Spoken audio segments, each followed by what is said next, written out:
Checking microphone. Check, check. Check, check.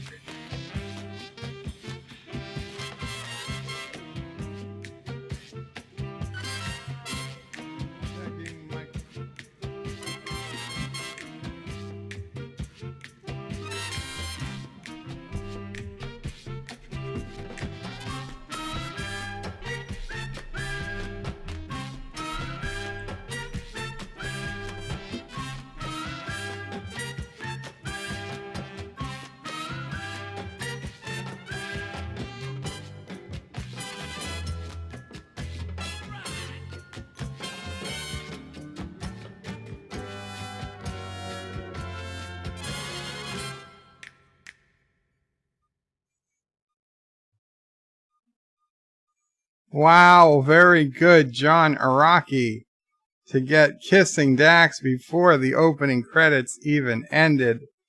Qapla, everybody, welcome to Thursday Jar Life for January 16th, 2020. A little earlier today than last week, but not too early for usual on Tuesdays and Thursdays. Thomas Potts says hi. He's first. Welcome, Thomas. Number one sci-fi is ironically second. Welcome, number one sci-fi. Anti-Trekker, number 3, says he's the first survivor of MEAD. Yes, it is the day after MEAD. And Mamo Pray and I, we were awake for 90% of MEAD. I thought it was going to keep going on for quite a bit, but apparently, right after we both fell asleep, Doomcock had to leave, and then it pretty much ended. And just another thank you to Anti-Trekker, and to Trek 95, and to Doomcock, should he ever hear this, and everyone at MEAD. Thank you guys so much for allowing Doomcock and getting Doomcock to sing Mamo Pray's favorite Doomcock song, Prayer in the Valley, or whatever it's called. Yes, it is her favorite song Doomcock sings. And Anti-Trekker, I guess you guys had talked about it behind the scenes, and Doomcock was ready for it, and you guys did it. Not only did you do it, you did it at the very beginning of the stream, while Mamo Pray and I were both well wide awake. So it was very, very nice of you guys to let that happen. I'm so happy. Mamo Pray was so happy. And only then, after that, did you guys get into it. Anti-Trekker verse 4 people, I think maybe 5. Was it 5? No, it was 3, and then it was verse 4. Being attacked for not hating the Rise of Skywalker. A good old-fashioned nerd fight last night. Thomas Potts says the next Grand Theft Auto stream, you should make your character drunk and see how well you drive. We could. There is a drunk mode. Mike Richards says greetings from Columbus, Ohio. Greetings, Mike Richards. Life with Matthew says, Qapla, Birdo Pray 5 and all. Qapla, Life with Matthew. And Anti-Trekker and Stromore is saying, I'm coming in 5 by 5. Thank you. And Life with Matthew says, Anti-Trekker, that was brutal last night. They needed to calm down. John Araki put in the Anti-Trekker, the poop emoji super sticker, and got Kissing Dax. Well done. Well done, John Araki. And thank you. Yes, thank you. I thought I said thank you. But thank you again, John Araki, for the super sticker. I greatly appreciate it. Now, Life with Matthew, and I don't think DJ Odyssey is probably here yet. It might be a bit early for him. But I was listening to Cinnabon's Insomnia stream this morning after I finished up the last 15 minutes of the MEAD stream. And Cinnabon, Wesley, Life with Matthew, and DJ Odyssey were all playing 7 Days to Die last night. Unfortunately, I was deep asleep. Otherwise, I would have loved to play. But, some people have to sleep at night. I don't know how you guys do it, but I have to sleep at night. And it came up about, wouldn't it be fun to get Bird of Prey 5 drunk? And DJ Odyssey mentioned that he doesn't think I'm allowed to get drunk because of the medications I'm on. And just to clarify, while I am on medications and while I don't think it'd be wise to abuse alcohol because my pancreas is already, has already had its days with the pancreatitis, I am allowed to drink alcohol. I'm not under orders that I can't drink alcohol. I'm not on painkillers that affect it. I am on a couple of pills. I mean, I certainly shouldn't get drunk, but I could drink if I so chose. The reason I don't drink is because I never really enjoyed alcohol. I never really got the taste. Now, when I was selling alcohol, I would drink because it was free and they were literally giving it to me. Okay, I will participate as a social norm. I would drink. But if I got to pay for it my damn self, hell no. I'd rather drink a Coke or even a cold water than an alcoholic beverage. I mean, a cold beer does nothing for me. I know some people, they just dream of that cold, stout, bubbling beer waiting for them at the end of a long day. I think it tastes like dirty dishwater. I have no taste for beer. I don't want it. It doesn't. I don't crave it. I would take an ice cold Coca-Cola over a beer any day of the week. 7 days a week, 365 days a year. I just never crave beer. I never crave alcohol.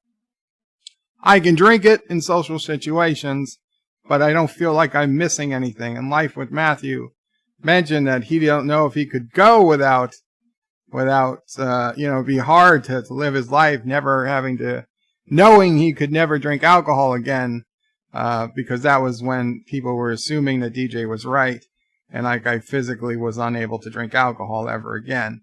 I'm not physically unable, but might I have a glass of alcohol in the future? It's possible, but I really don't miss it. And if a doctor told me you can never drink alcohol again, I'd say, well, that's like saying I'm never allowed to smack myself in the face with a hammer again. I really wouldn't care that much. So that's the Bird of Prey 5 stance on alcohol. Now, I love it when other people drink alcohol because they get more fun when they drink. That's all good. And I'm not saying nobody should drink alcohol. No, far from it. I think people should drink alcohol.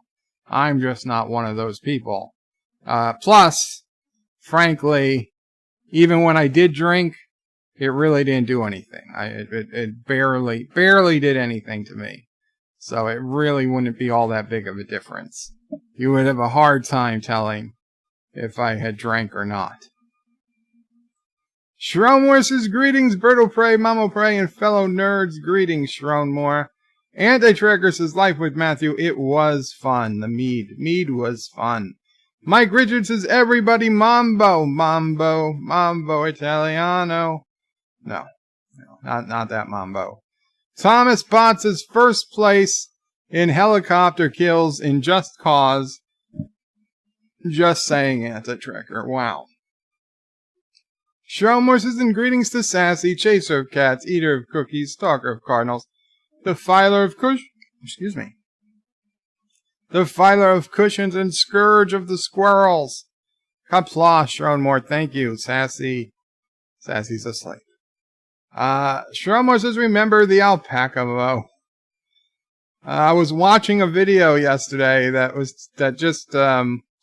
history of livestock. I forget what the channel is, but they have a whole thing on the geography of livestock. They have a whole series, like the geography of fruit, the geography of grains, the geography of everything. So they had the geography of livestock.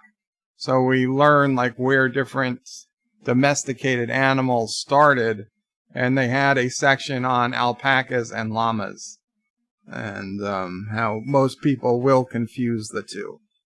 But, yeah, I had to point like, oh, alpacas. They're talking about alpacas. Linewood Matthews says, Anti-Trigger lol, I'm glad you had fun, but it was rough to watch one of them freak out over an opinion. Anti-Trigger is funny, I'm almost done with a video on the MEAD. I'm almost done with a video on the MEAD stream from last night. So I assume you will be apologizing profusely to everybody on MEAD. John Araki says, Dax! Yes, you got it, John Araki. Congratulations. Chris Purser says, good afternoon, Birdo Prey, Mamo Prey, Sassio Prey, and the chat. Thank you, Chris Purser. Qapla. Chris Purser is always the first to welcome me to Nerdrotic streams and Midnight Edge streams and wherever else he happens to be. Wesley Crusher says, Bird of Prey, greetings, birds, turds, and friends. Greetings, Wesley. Anti-Trigger says, you were, yes, we talked about it before we went live. I told him about how Mamo Prey takes care of you, and he was happy to sing for her. Well, thank you, Anti-Trigger. And Trek95 says, Qapla, Bird of Prey and all. Qapla, Trek95. Wesley says, Bird of Prey, I made it to Doomcock's singing, but then I started to fall asleep. Well, you woke up a little later and was playing Bridge Crew, weren't you? Oh, not Bridge Crew. No, you didn't play 7 Days to Die. You were asleep last night. My bad. Excuse me. That's right. You were not awake last night. Shromore says, remember to switch to live chat. I did. Everybody else, please remember to switch to live chat. Alexander says, Bird of Prey, glad to me again, Jar Jar Life. Yes. If you want to call it Jar Jar Life, Alexander, that's fine. That's fine. Everybody's saying hello to each other. Chris Purser says, Anti-Trigger is a man among men from 3 verse 1 to 4 verse 1 and still held his ground. Marlena Monroe says, while I disagree with Anti-Trigger about the Rise of Skywalker, at least they should have let him speak more. Ugh. Well, you know, you got 4 or 5 people, all trying to be heard. I honestly, I'm amazed Anti-Trigger got to speak as much as he did. For as chaotic as it sounded to us, the fact that you had 4 or 5 people there who had strong disagreements on one person, and that we were able to hear anything at all, I consider a resounding success.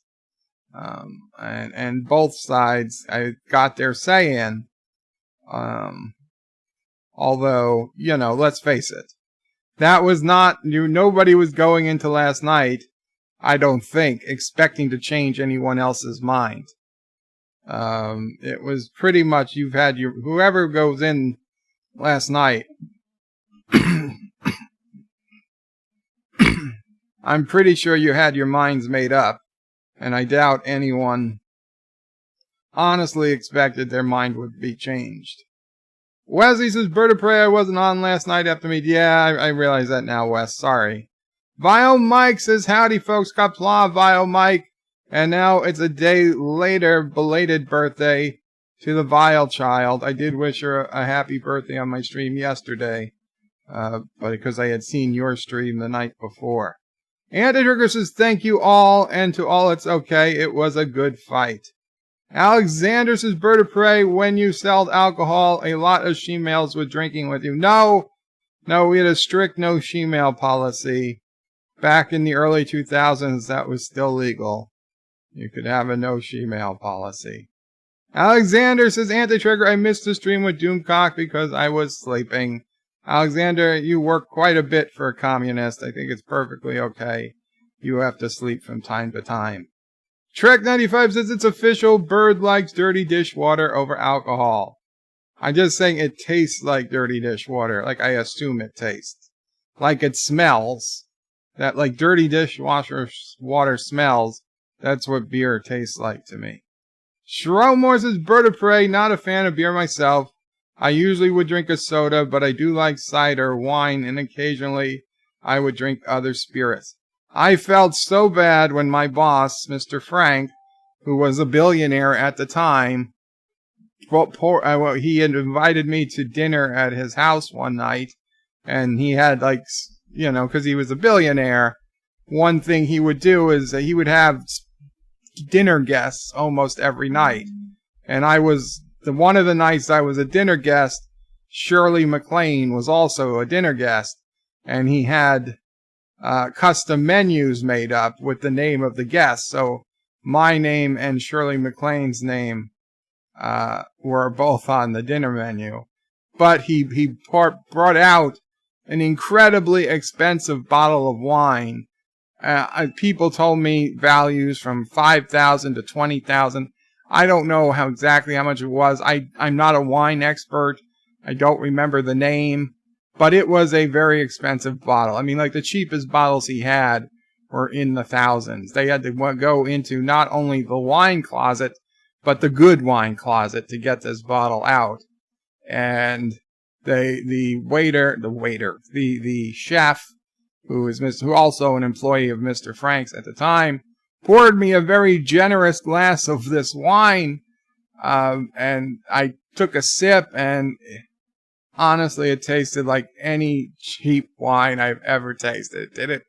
There was no difference between this multi-$1,000 bottle of wine and the, you know, cheap wine we'd get in college, and you know, I sip on so I didn't look like I was an idiot. You know, I didn't look like I was purposely not drinking, but there was literally no taste difference in my mouth. I could have been drinking box wine for $5 a box, but I probably had $1,000 of wine in my glass, and I couldn't even stomach to take a big gulp of it. I sipped it for a tiny bit, and at the end of dinner, the chef, he's like, "You didn't even touch your wine." I was like, "God, I can't drink that stuff." And he took it and he drank it, even though I had already. He would not let that much valued wine go to waste. It was a personal insult. Alexander says, "Bird of Prey, it's not like if you would not be able to hang around with she-males. It would be claustrophobic for you." Yes, well, I am a bit claustrophobic, Alexander, but it's not that I have anything against hanging out with she-males. It's factually incorrect to say I do. I don't know any she-males, and if I do, they don't tell me that they're she-males, so I can't objectively say I hang around with she-males. Lightwood Matthews says, "Bird of Prey, lol. No, I was saying it would be hard to live without eating pretzels. Not being able to drink alcohol would just make me think." Oh, right, that's right. You said something you'd have to give up forever, and you said the hardest for you would be pretzels. It was an interesting answer. Vile Mike says, "I tend not to drink mostly because it takes me forever to get drunk. But if something tastes good, I would drink it." Yeah, that's the thing. If it tasted good, I would drink it. But I've yet to find something. Like Jello shots come up is probably the closest, but that's not really drinking. Wesley Crutcher says, "I drink a lot whenever Bird sings. It's better than hitting myself in the head with a hammer." And Vile Mike says, "Trek 95, yeah, I drink way more Dr. Pepper than any alcohol." Shronmore says, "Bird of Prey, yes, if Bird of Prey 5 drank, he would drive erratically and probably shoot pedestrians." Oh, wait. Wesley says, "Anti-Trigger, was it 3 verse 1? Yes, it was. And then at one point it was 4 verse 1. Although Geeky Candy didn't really seem to talk too much last night. Anti-Trigger says, "Wesley, well, it was fine. Then it became 4 on 1. Alexander says, "Anti-Trigger, no more subscribers from Doomcock streaming." Well, it was a Midnight's Edge stream, so I don't think they didn't seem to have a terrible amount of people there, you know, well above and beyond their normal stream. And the Trigger says, Alexander, a few. Oh, very cool. Chief Cook says, is Picard gay? And people are like, what the hell does that mean? Is Picard gay? But, you know, I actually was going to touch on that today. Yes, I gotta say, Patrick Stewart, he's embraced his inner gay. I don't know. I mean, listen, we've got the picture. I don't know what's more disturbing, that he's kissing a man or that Dr. Xavier is kissing Magneto. He's got a lady with her hand around him, but he seemed to be, you know, all that excited with the ladies. He was more excited with the dude, which is fine. I don't care about Patrick Stewart's personal sexuality, but why? Why is he doing this with the giant Picard logo in the background? This is where he decides to kiss a man on camera for apparently, I guess, his first time kissing a dude in public. I don't know. He's not claiming to be gay. He's just saying that he's straight, but he just wanted to do this to do it, I guess. But I tell you what, a straight guy does not say, oh, let's kiss a dude. Let's just kiss a dude just for the fun of it. That's not how the brain works. He must have been thinking about this for a while. And they call him his BFF. His BFF. I'm sick. Sick, not because of the gay, but because that they are choosing to do this in front of Star Trek Picard. That they want this to virtue signal that Star Trek Picard, that maybe Jean-Luc Picard in his 80s has become polyamorous, or whatever the hell the term is. People are texting me. What did I get the actor name wrong or something? He kissed Ian McKellen. Okay, let's see.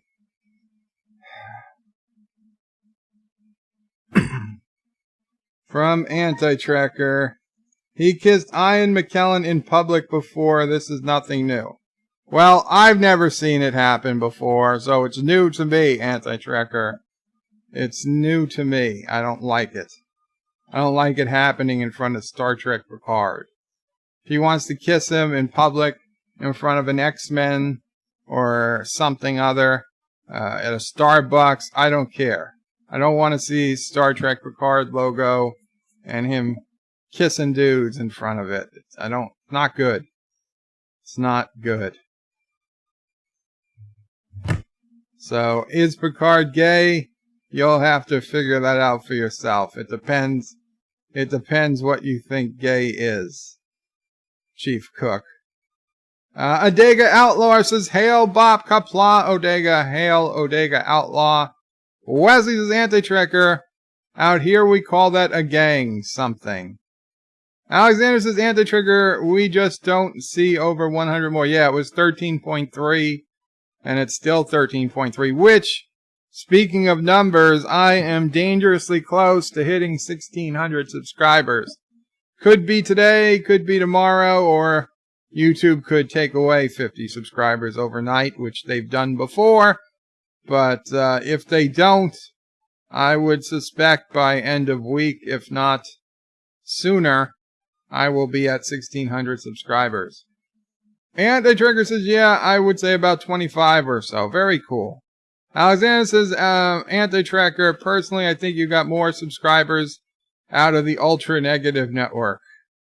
Chief Cook says, hi, Bird. Welcome, Chief Cook. Alexander says, Anti-Tracker, you should do more streams with Captain Foley. He has more open-minded subscribers. That's true. Chief Cook says, I just Xavier kissing Magneto.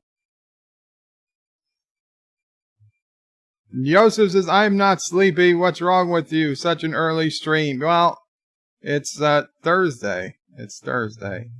Alexander says, Anti-Trigger, do you know Comic Book University? He's a very open-minded YouTuber, and Chief Cook just saw all this happening, I guess. Number 1, Sci-Fi's a Bird of Prey. Do you still have a copy of that menu? It would be worth some money. Somewhere we have a copy. I brought a copy back to Mama Prey, and she keeps all that stuff. It's somewhere in a box of things we went through in the last 5 years, along with like school papers from when I was in 3rd grade. It's all in the box. Yosef says, driving and listening. I just don't think it's worth any money because nobody really knows who Sidney Frank is, and there's not a bunch of Sidney Frank collectors. And Anti-Trigger says, Alexander, don't know him personally, have seen a video or two. By the way, at that dinner, Mr. Frank got to talking, and Shirley MacLaine, apparently Shirley MacLaine has this giant ranch in the middle of New Mexico or somewhere where she's completely off the grid, and she was talking about how they could survive a nuclear attack. And I don't know how the question got to whatever, but, you know, he knew I was an engineer. So he's like, so, you're an engineer. How do you build a nuclear bomb? Oh, I had to talk my way through building a nuclear bomb, make it interesting enough for Mr. Frank and Shirley MacLaine to follow along and not be so clearly wrong that they could tell I had no idea how to make a nuclear bomb. Chief Cook says, what is with the she-male things? I don't know, Chief Cook. I don't like it. And not that I have anything against them, but I don't, they're not a particular part of my life. Alexander says, Bird of Prey, why do you have no Patreon to support your channel? Alexander, it's because I do not like Patreon's political views. Patreon has kicked off a lot of people for having politics that Patreon don't agree with. So, I'm not saying I'm necessarily boycotting Patreon. I do use Patreon to support a couple of YouTubers who only have Patreon still. However, I decided that I wasn't going to support them, at least for now. I went ahead and I made a subscribe star. So if you would like to make a monthly contribution, if you go to birdoprey5.com, my website, there is a link to my subscribe star, which is just like Patreon. It's just not Patreon. It's a different company, but does the same thing. And you can subscribe to me on Subscribestar. However, in recent weeks, Patreon has gone back to some of the people they've kicked off, and apparently they have re-invited some of these people back. I know at least one person made a video of Patreon inviting them back, and they said, no, F off, you kicked me out, and you can go F yourselves. And I understand why they would make that video. I do. And I would probably have told Patreon the same thing had they kicked me off the platform. And now they want me back a year later after I've already found a replacement. I tell them to go F themselves too. But as a third party who was not involved into the specific issue of the person being thrown off, I do have to say that I give some props to Patreon for recognizing they were wrong and inviting the people that they had previously banned back, because it's embarrassing, and it shows, I believe it shows that maybe they've learned a lesson. So I am considering creating a Patreon at some point. I'm in no particular rush to do it because I really don't think there's a ton of people looking to subscribe to me that don't subscribe to me already on Subscribestar. But I'm just saying, a year ago I would have said there's no way I'm ever making a Patreon. But after seeing what they've done in recent weeks, I would say that a Patreon is again on the table, but it's not a priority for me. I just don't think that there's a whole bunch of people waiting to support me on Patreon, because if you want to support me, you can already support me on Subscribestar. And the Trigger says he kissed Ian McCallan before. Okay, well, I didn't know. Live with Matters with Bird of Prey. Stewart has been into kissing. Stewart has to be into kissing a man. To not do so would be homophobic. He has to be into kissing a man. To not do so would be homophobic. No, that's not how it works. And I can tell you that that's a joke, but the shrug, but yeah. Vile Mike says, sorry, I had a phone call. What did I miss? I don't know. I said a happy belated birthday to Katie. Alexander says, Bird of Prey, don't be jealous. Write to Stewart and he'll surely kiss you too. No, thank you. No, thank you. As much as I like, William Shatner and Patrick Stewart and even Avery Brooks, as, these are great, great people and my favorite captains in Star Trek, I don't want to be kissed by any of them. I don't want to be kissed by any of them. Kate Mulgrew, I guess I would accept a kiss if it was offered, though she's one of my least favorite captains. At least she is a woman. If I had to kiss a Star Trek captain, it would be Kate Mulgrew. Vile Mike says, who cares, Bird of Prey, actors and their characters? Exactly. I mean, I don't like it because they did it in front of Picard, the TV show, and by doing this, they were making a statement about Star Trek Picard. Had he done this at a restaurant or at a red carpet event, I really couldn't give a crap. Like the Oscars, he's sitting with his friend and they want to kiss. I don't care. I mean, actors do lots of stupid shit. If they want to do it, they can do it. By stupid, I don't mean that that's stupid. It just means that I don't give a shit about it. I think it's just a publicity stunt. And do I honestly think they have feelings for each other? No, not in that way. If they did, fine, but they would come out. I think it would be better for their careers if they came out if they were truly gay. So I don't think they're gay. I just think it was a publicity stunt. And I don't like seeing that type of publicity stunt in front of the next Star Trek. Literally in front of the next Star Trek board. Cinnabon Bunny says, hello, nerds. Qapla, Cinnabon. Welcome. You were up late last night. Chief Cook says, lol. Vile Mike says, oh, boo-hoo. One old guy kissed another old guy. And, yeah, it's hard enough to see old people kissing, even when they're married. To see two old guys kissing, it's more upsetting. Not Ryan Johnson with a $5 super chat. Hello and Qapla. I miss a day of YouTube and all the drama happens. WTF. Well, yeah, it was a bad day to miss, not Ryan Johnson. Anti-Trekker versus MEAD, though I'm sure he'll talk about it tonight. And hey, it is recorded. You can always go watch. And you got Morn. You got Silent Morn. Yesterday was a good day on YouTube, although Doomcock said he had a terrible day, so I feel kind of bad. I hope Doomcock is okay. Trek 95 says, Cinnabon, how are you? Wesley, Bird of Prey, you're near 1600. Wow, yes, ever since I started hiding my live streams after I finished them, we've slowly ticked up from 1520s, and now we're at the 1590s. I was at 1594 last I checked. So, and we'd gotten 5 people in the last couple days, so we are on track to pass 1600. And I see Anti-Trekker just uploaded a video. Oh, after this, be sure to check out Anti-Trekker's video. Thomas Potts is 1600 nuts. Yes.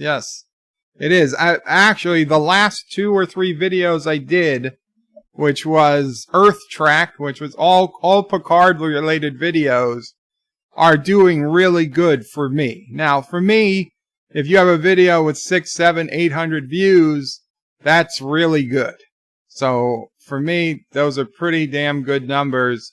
And even the one that's the oldest, the Star Trek Picard bad guy video, is still getting a good number of views.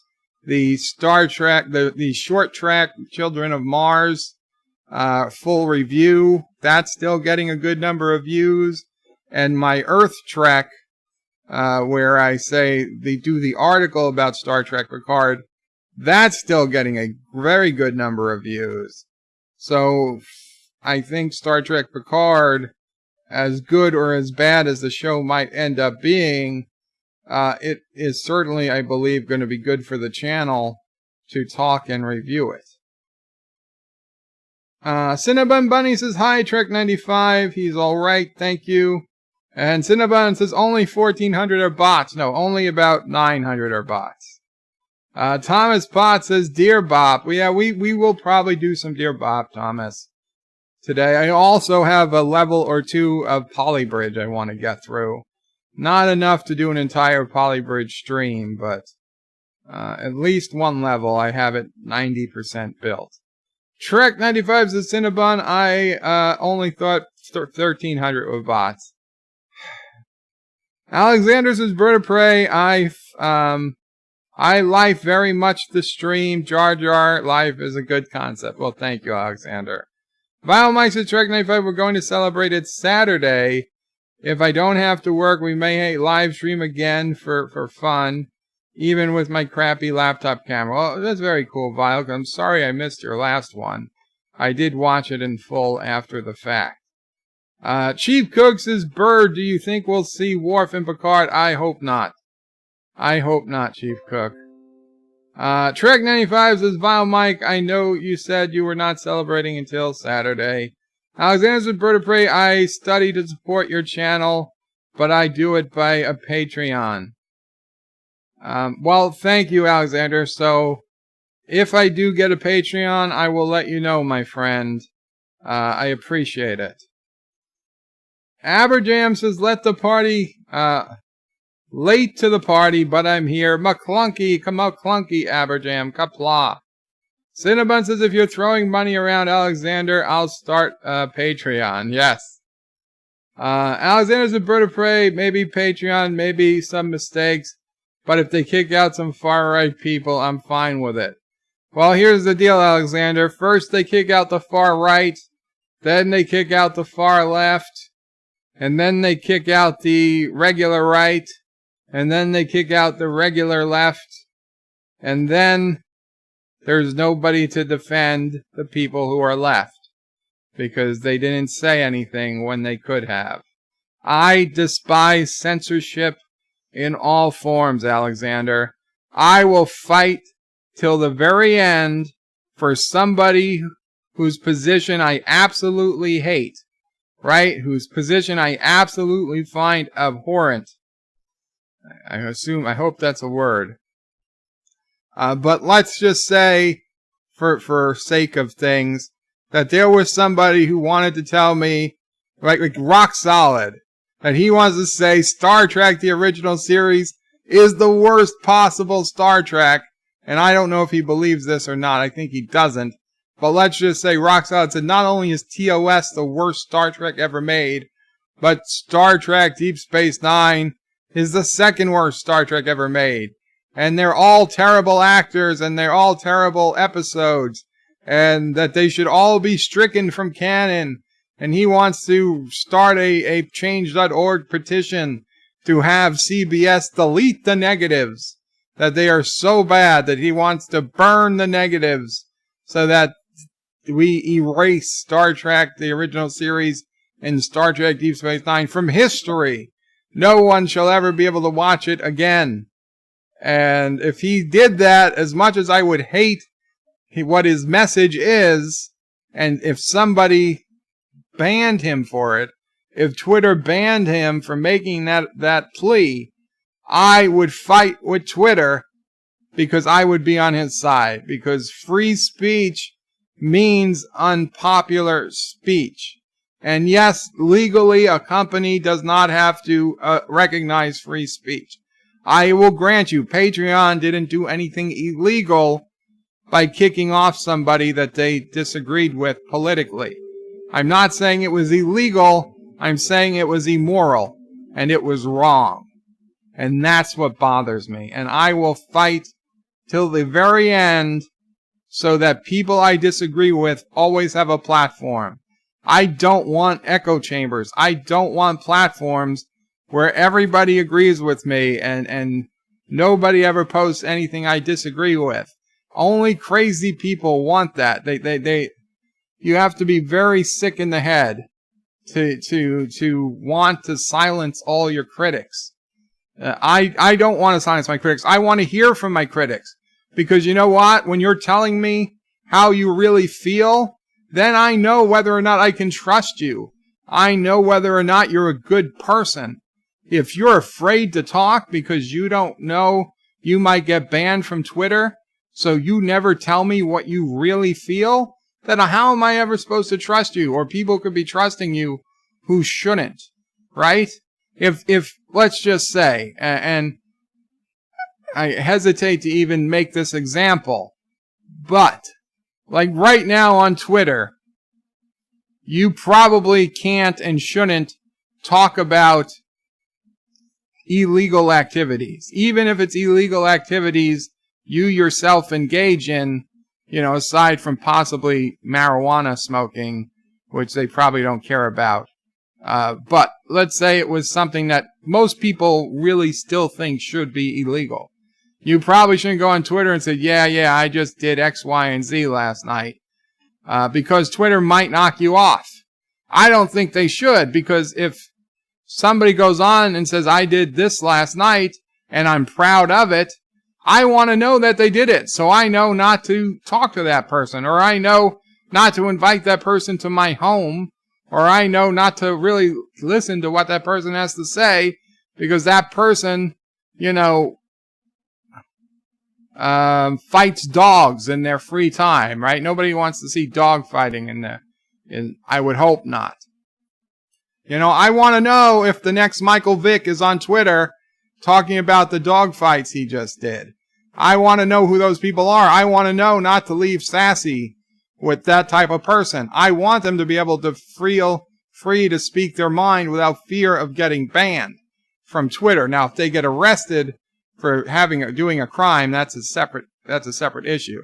But I don't want people to fear their free speech if they're actually doing something not illegal and simply something most people disagree with. It's not right. Trek95 says, hey there to Aberjam. Life with Matthew says, Bird of Prey, subscribe, star link for those interested. Oh, thank you so much, Life with Matthew. That is the link to my subscribe star. Alexander says, Cinnabon, I only support Anti-Tracker for now. I think maybe support Bird of Prey 5 in the future. And maybe Annie Mila or Bella's Toy Chest. Well, Alexander, that is extremely nice of you, Alexander. Even though we don't always agree on communism, but we do agree that Asian Muslim wife born in the USSR is the best choice for you, and I wouldn't mind seeing MCU Aunt May naked. You do a very good job, Alexander, by supporting the small YouTubers, even Nerdrotic. I know you don't support him, but even Nerdrotic I consider a small YouTuber. No matter how many hundreds of thousands of subscribers you have on YouTube, you are small fries compared to broadcast networks and cable channels. If you give $1, $2, $3 a month to Anti-Trekker, $1, $2, $3 a month to a couple of other YouTubers, you are changing the world because you are slowly changing how people get their entertainment. And frankly, it's going to be a better world where we've democratized entertainment. Anybody can say anything, and people who want to listen can listen, and people who don't want to listen don't have to listen. And people who can contribute, they will contribute, and everybody will be happy. And the only people not happy will be the people trying to run really shitty cable stations. Today I was watching, I had the Science Channel on in the background, and for the first time today, I saw a commercial for a television show called My Big Fat Fabulous Life. And all I could surmise was that a 350-pound fat woman stole her 400-pound boyfriend from a 450-foot heavy fat woman, and they recorded the drama from it. Now, I'm the last one to talk about somebody's weight, but the title of the show is My Big Fat Fabulous Life. It is literally a show about fat people, and I guess their drama in their lives, and stealing boyfriends and whatnot. And it's like, who the hell makes this show? Who watches this shit? I don't want to be on the same planet with people who are saying, oh, I can't wait for My Big Fat Fabulous Life to start. No, I can't. I don't want to breathe the same oxygen as these people. Now, will I say that TV show should not exist? Yes, but I don't. God damn it, if a government says you're not allowed to air My Big Fat Fabulous Life, I'd say, no, you have no right to say they're not allowed to air My Big Fat Fabulous Life. If whatever goddamn company out there wants to spend their money trying to air that TV show, let them air it. Now, I hope nobody watches it, but that's not the same as saying, I hope the government pulls them from the air. I would never say that. I would hope that the show fails because it is just so ridiculous a plot, like Honey Boo Boo, right? I hope I hope it has since failed. I can't imagine it ever existed. But those are shows I hope no one would watch by choice. But I don't want the government or even the TV channel to say we're not going to advertise this or we're not going to air this because we disagree with the politics. They should say we're not going to air this because it's not going to make any money.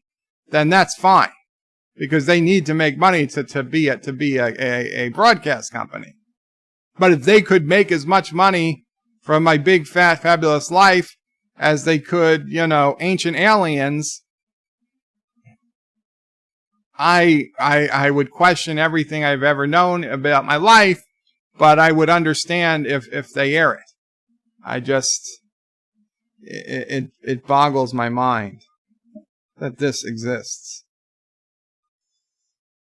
Average Jam says, all this talk of kissing, I may dax myself. Well, it's always an option. Mr. Captain 93 says, what did you think about Midnight After Dark last night? I thought the way they treated Anti-Trekker for liking Skywalker was complete BS. I thought it was pretty well,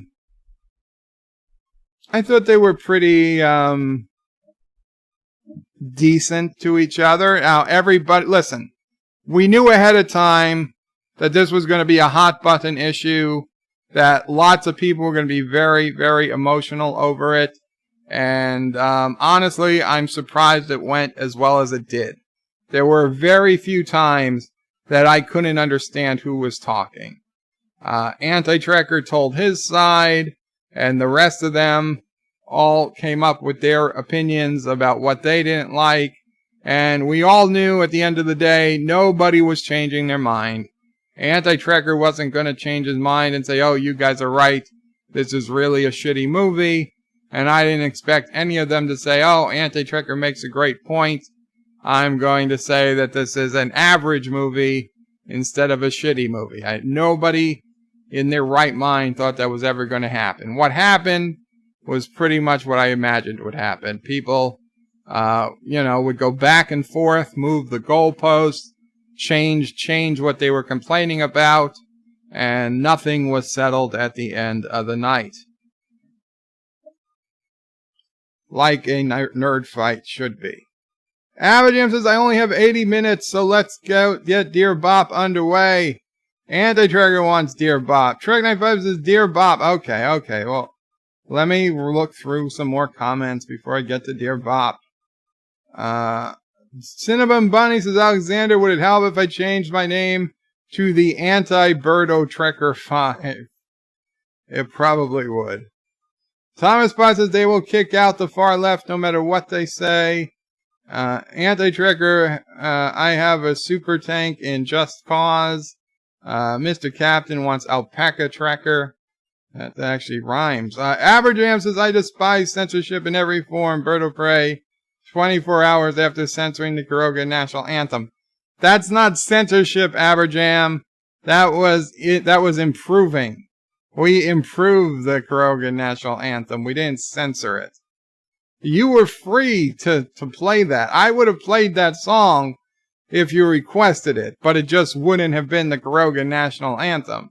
If you want a song to be the Kuroga National Anthem, it has to fit the spirit of Kuroga. Keely Chow says, hey everybody, Qapla, Keely Chow. Anti-Trigger says, Abajam, so true, and now Anti-Trigger is lying, and Bird's censoring, and Bird's a hypocrite. Alexander says, Bird of Prey, speaking against Star Trek, and not to make far-right propaganda is two things. No, they're really not. They're just opinions, Alexander. There's nothing inherently wrong with being far-right. There's nothing inherently wrong with liking or disliking Star Trek. It is opinions. Peter Quinn says, hey, Bird of Prey, MEAD telescopes. Last night, Peter Quinn, you were probably asleep, but go check out Midnight's Edge After Dark live stream that was on about 10:30 p.m. Eastern Time last night. Anti-Trekker versus Doomcock and 3 or 4 other people in Midnight's Edge After Dark talking about the Rise of Skywalker and Star Trek and some other things. Josh reads his Bird of Prey. Only time companies have to follow free speech is when they're tax exempt, like Google. I don't believe Google is tax exempt, Josh Street. Peter Quinn says, I get you. I noticed Anti-Trigger uploaded the video on his Bird of Prey. Yes, he uploaded a video just a few minutes ago. Also, I don't believe it's tax exempt status that makes it. It's not tax exempt status, Josh Street.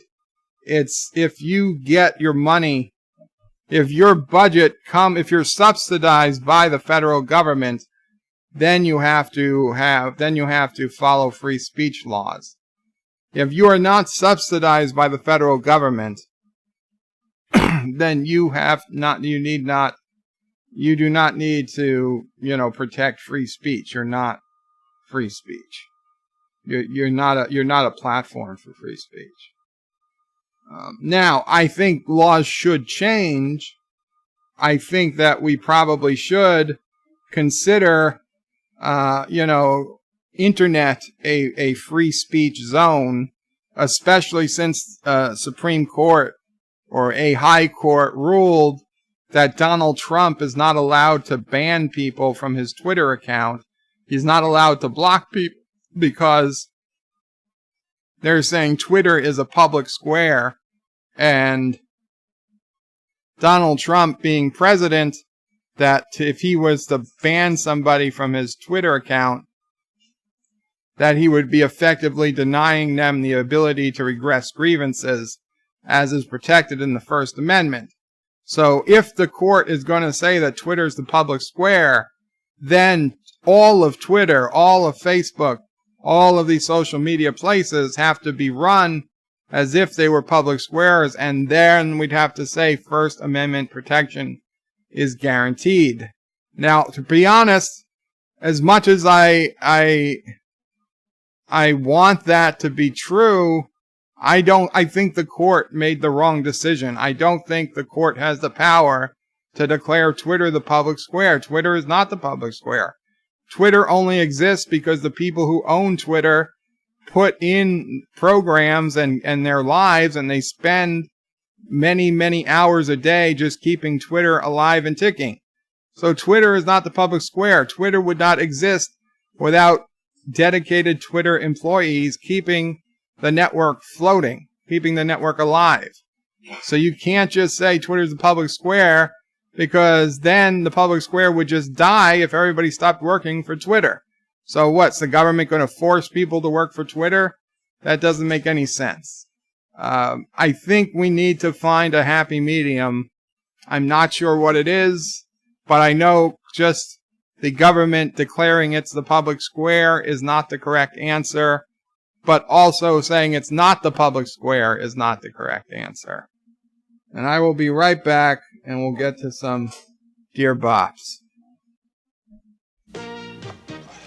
If doing things different is your style, Genesee Cream Ale is your brew. Ever since we got a wood stove, I've got the lowest heating bill around. Yeah, and the biggest thirst. Next time that you're thirsty, make Jenny Cream your brew. The taste is something different. It's smoother drinking too.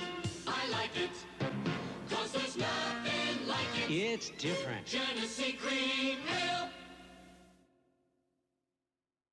Jeans and tops from Sears are spring wardrobe essentials on sale this week. First, jeans that fit just $10.99.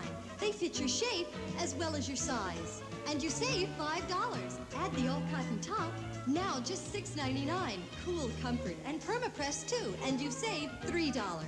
Jeans in western and cinch waist, tops in stripes and solids. These wardrobe essentials are on sale through Saturday at Sears, where America shops for value. Jordache has the fit that's right. The Jordache look. The Jordache look. You're feasting your eyes on the 6-meal cake. Streusel Swirl from Pillsbury. Meal number 1, a fancy feast for your company.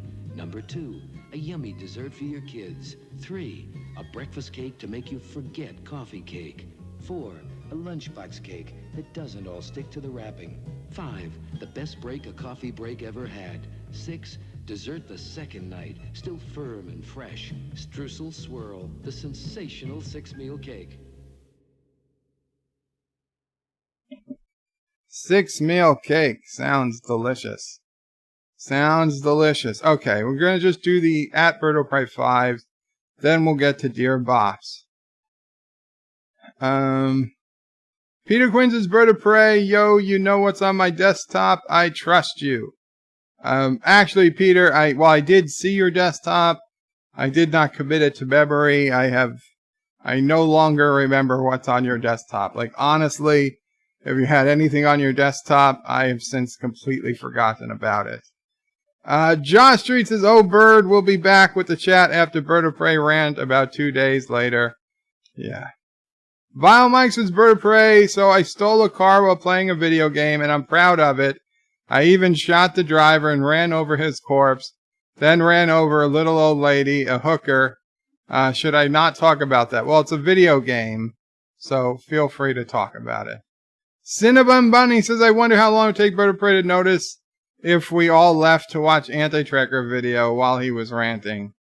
I probably wouldn't notice. Vile Mike says, stole her boyfriend from a 450-foot woman. I meant pound woman. If I said foot, I probably did. A 450, I think I said foot-pound woman. Like a lot of torque. Wesley Crusher says, Bird of Prey, you should make a show called My Big Fat Fabulous Head. My Big Fat Gelogia Machine. If they want the rights. Uncle Remus says, Bird of Prey, would you rather watch $455 pound women or Little People show? I would rather watch the Little People show. I've heard of the Little People show. I have not watched it, and I don't want to watch it. But if it came down to being forced to watch the 450-pound show or the Little People show, I'd watch the Little People show.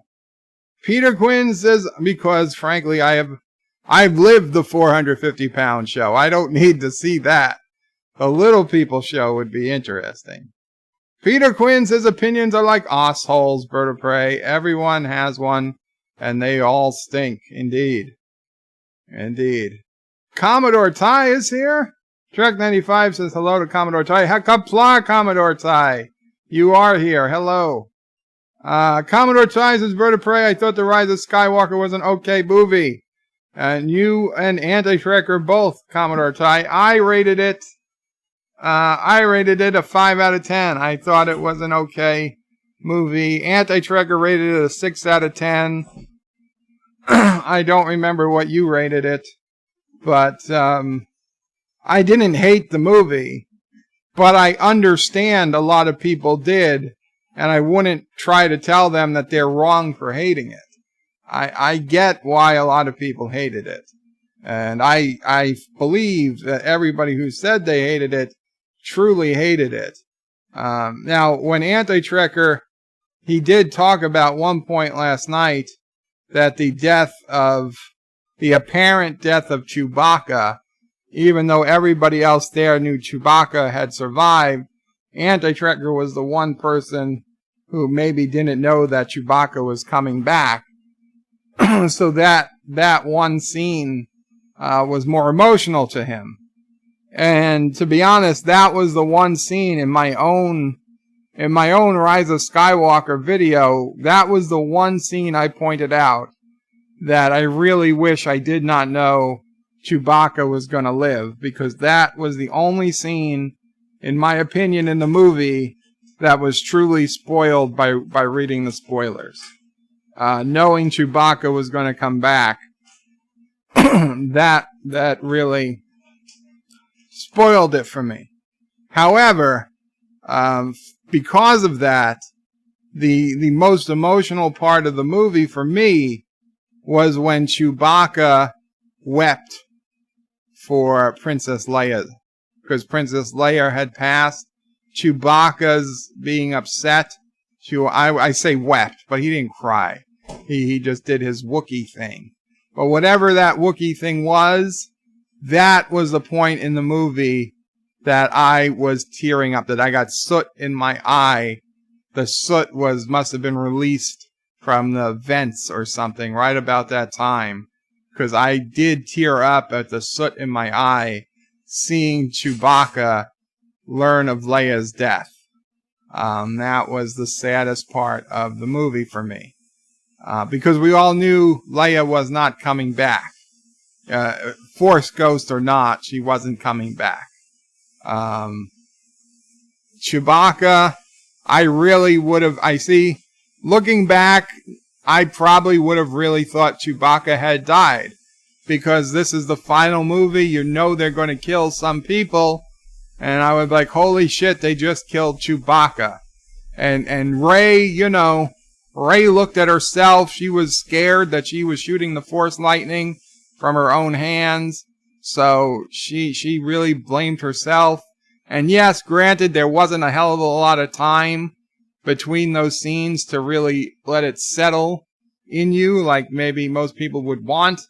But, I understood that Rey kind of freaked herself out at that scene, and she blamed herself for Chewie's death, and she honestly believed Chewie had died, and I would have honestly believed Chewie had died if I hadn't read the spoilers that said Chewie lives and he shows up again on a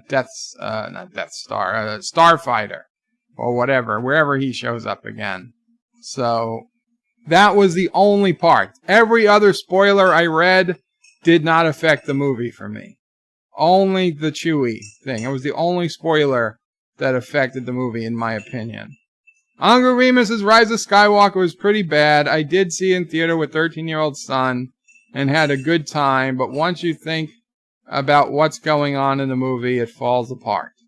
Peters as well, Bird of Prey. If you're causing a disruption in real life, you get arrested. Well, Peter, that might be a difference between the United States and the United Kingdom.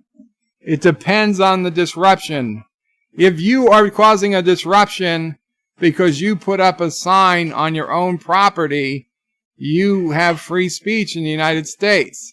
They are not going to arrest you because you put up a sign that says something controversial. You are legally allowed to put up your own free speech on your own property in the United States. And if that causes somebody to get physically disruptive, they're the one that gets arrested, not you. Now, I don't know if that's protected in the UK or not. I've seen people in the UK get arrested for doing Hitler jokes on Twitter. Literally, those people got arrested. That would not happen in the United States. So I don't know if in the UK, if you put up a billboard on your own property that said, you know, I hate the Queen, and you had a terrible picture of the Queen with her doing something, you know, unholy or whatever. You can imagine what I'm talking about. Would you be arrested for that? You might in the UK. I wouldn't do that in the UK, but I could do it in the USA. I could put up a picture of Donald Trump blowing Osama bin Laden, and nobody could arrest me for it. That is one of the real things about absolute freedom of speech that we have here in the United States, that even in Europe is not that. You have a lot of free speech, but you don't have absolute free speech. Now, yelling fire in a crowded theater is not absolute free speech. That is not free speech. It's just not free speech. But putting up a photograph of your country's leader doing something, you know, that most people would consider insulting and disgusting, that is completely legal within the United States. I wouldn't suggest anybody do it, but you're not going to get arrested for it.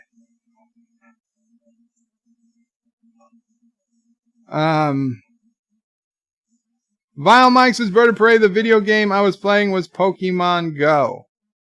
Oh, wait. Wesley says, Bird of Prey, what happened? I was listening 30 minutes ago on the stream. I don't know what are you talking about, Wesley?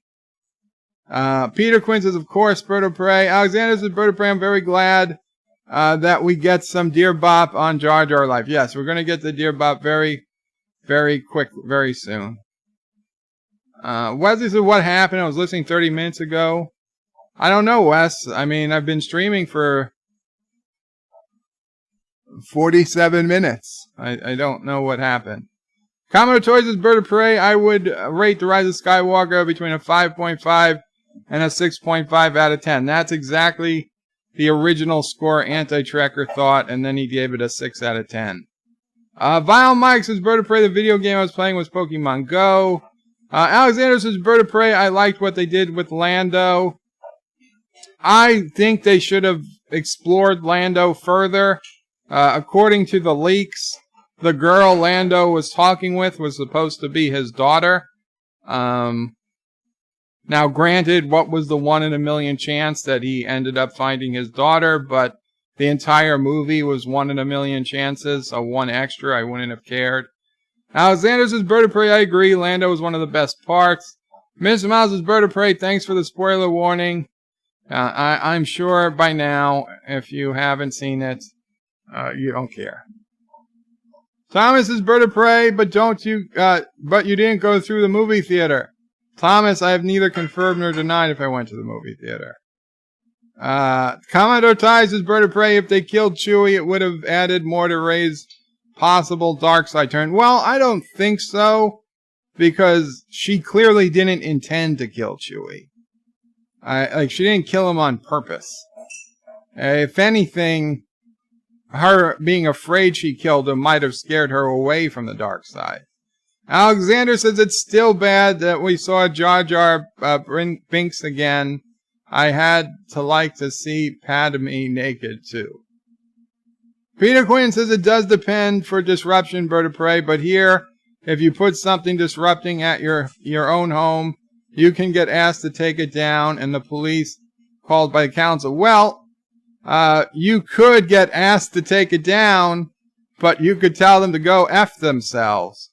Unless your town has a law against what you can put on your lawn, which some towns do, but if you're a free speech-minded person, you likely live outside the bounds of such towns. Mr. Miles' Bird of Prey, the UK has freedom of speech too, it's just not the US. No, Mr. Miles, the UK does not have freedom of speech because there's been people arrested for telling jokes about Hitler on Twitter. Okay, if right now I can go on Twitter and I could tell a joke about Hitler. Now, Twitter might ban me, or they might not. But I'm not going to be arrested. People were literally arrested, brought to jail, fined, and kept locked up for more than a day, multiple days, weeks, because they told a joke on Twitter involving Hitler. That is not free speech. It is not free speech. I'm sorry. The police in the UK ask people to have them report any speech that they think could possibly be hate speech. Even if it's not hate speech, if it's close to hate speech, they still want it reported so that they can make reports and see who's saying what. That is not freedom of speech. It's still better than what you would have in Egypt, or what you would have in Saudi Arabia, or what you'd have in Iran or North Korea. Yes, but it's not United States level freedom of speech. Multi-Gunman says, Bird of Prey, how's it going? It's going good, Multi-Gunman. Our Jam says, the Constitution, indeed. Peter Quinn says, look at Black Mirror, Bird of Prey, Prime Minister and the Pig's Head. That's what happens in the Posh Boys Club here.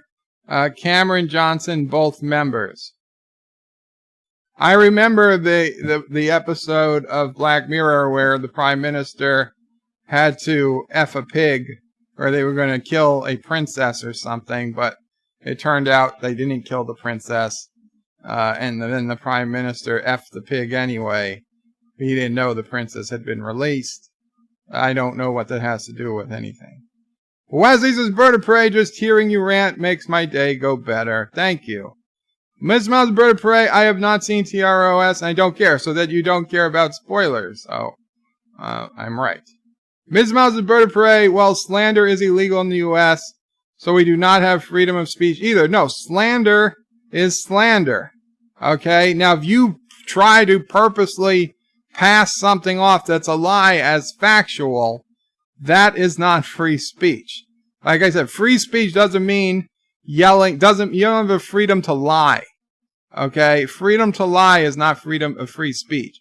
If you yell fire in a crowded theater and there's a fire, it's not illegal. If you yell fire in a crowded theater and there's no fire, that's illegal. Okay? So if you say, in my opinion, President Trump can suck something, you're 100% covered. If you say, I know that on December 12th, 1982, Donald Trump flew to Afghanistan and sucked Osama bin Laden's ding-dong, and I have, and I've got the pictures to prove it, then you enter the term of slander. You better be able to back that up. And if you can't back that up, then yes, it's right. It's only right you should be arrested. You don't have the right to make up lies, but making up lies and freedom of speech are not the same thing.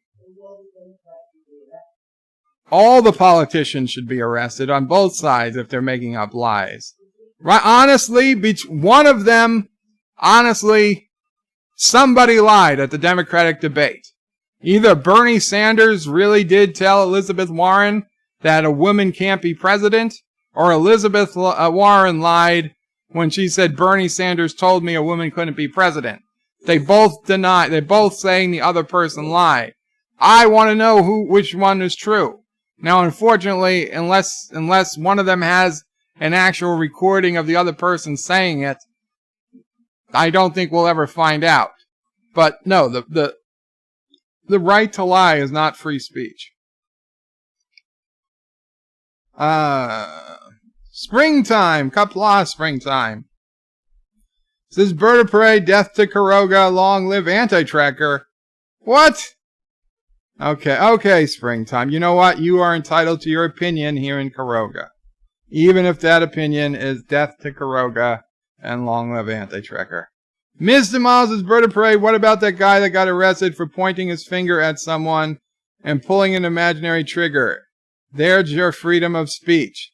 And Mr. Miles, I would agree that he should appeal that, and I would hope that his appeal is upheld.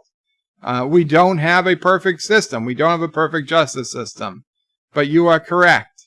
He should not have been arrested.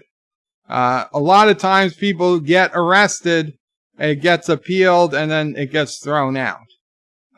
So it does happen. It's not a perfect system, but at the end of the day, the vast majority of the time, freedom of speech is, in fact, is recognized. Andreas T says, we have freedom of speech here in the UK as long as it complies with ruling liberal elite. Yep.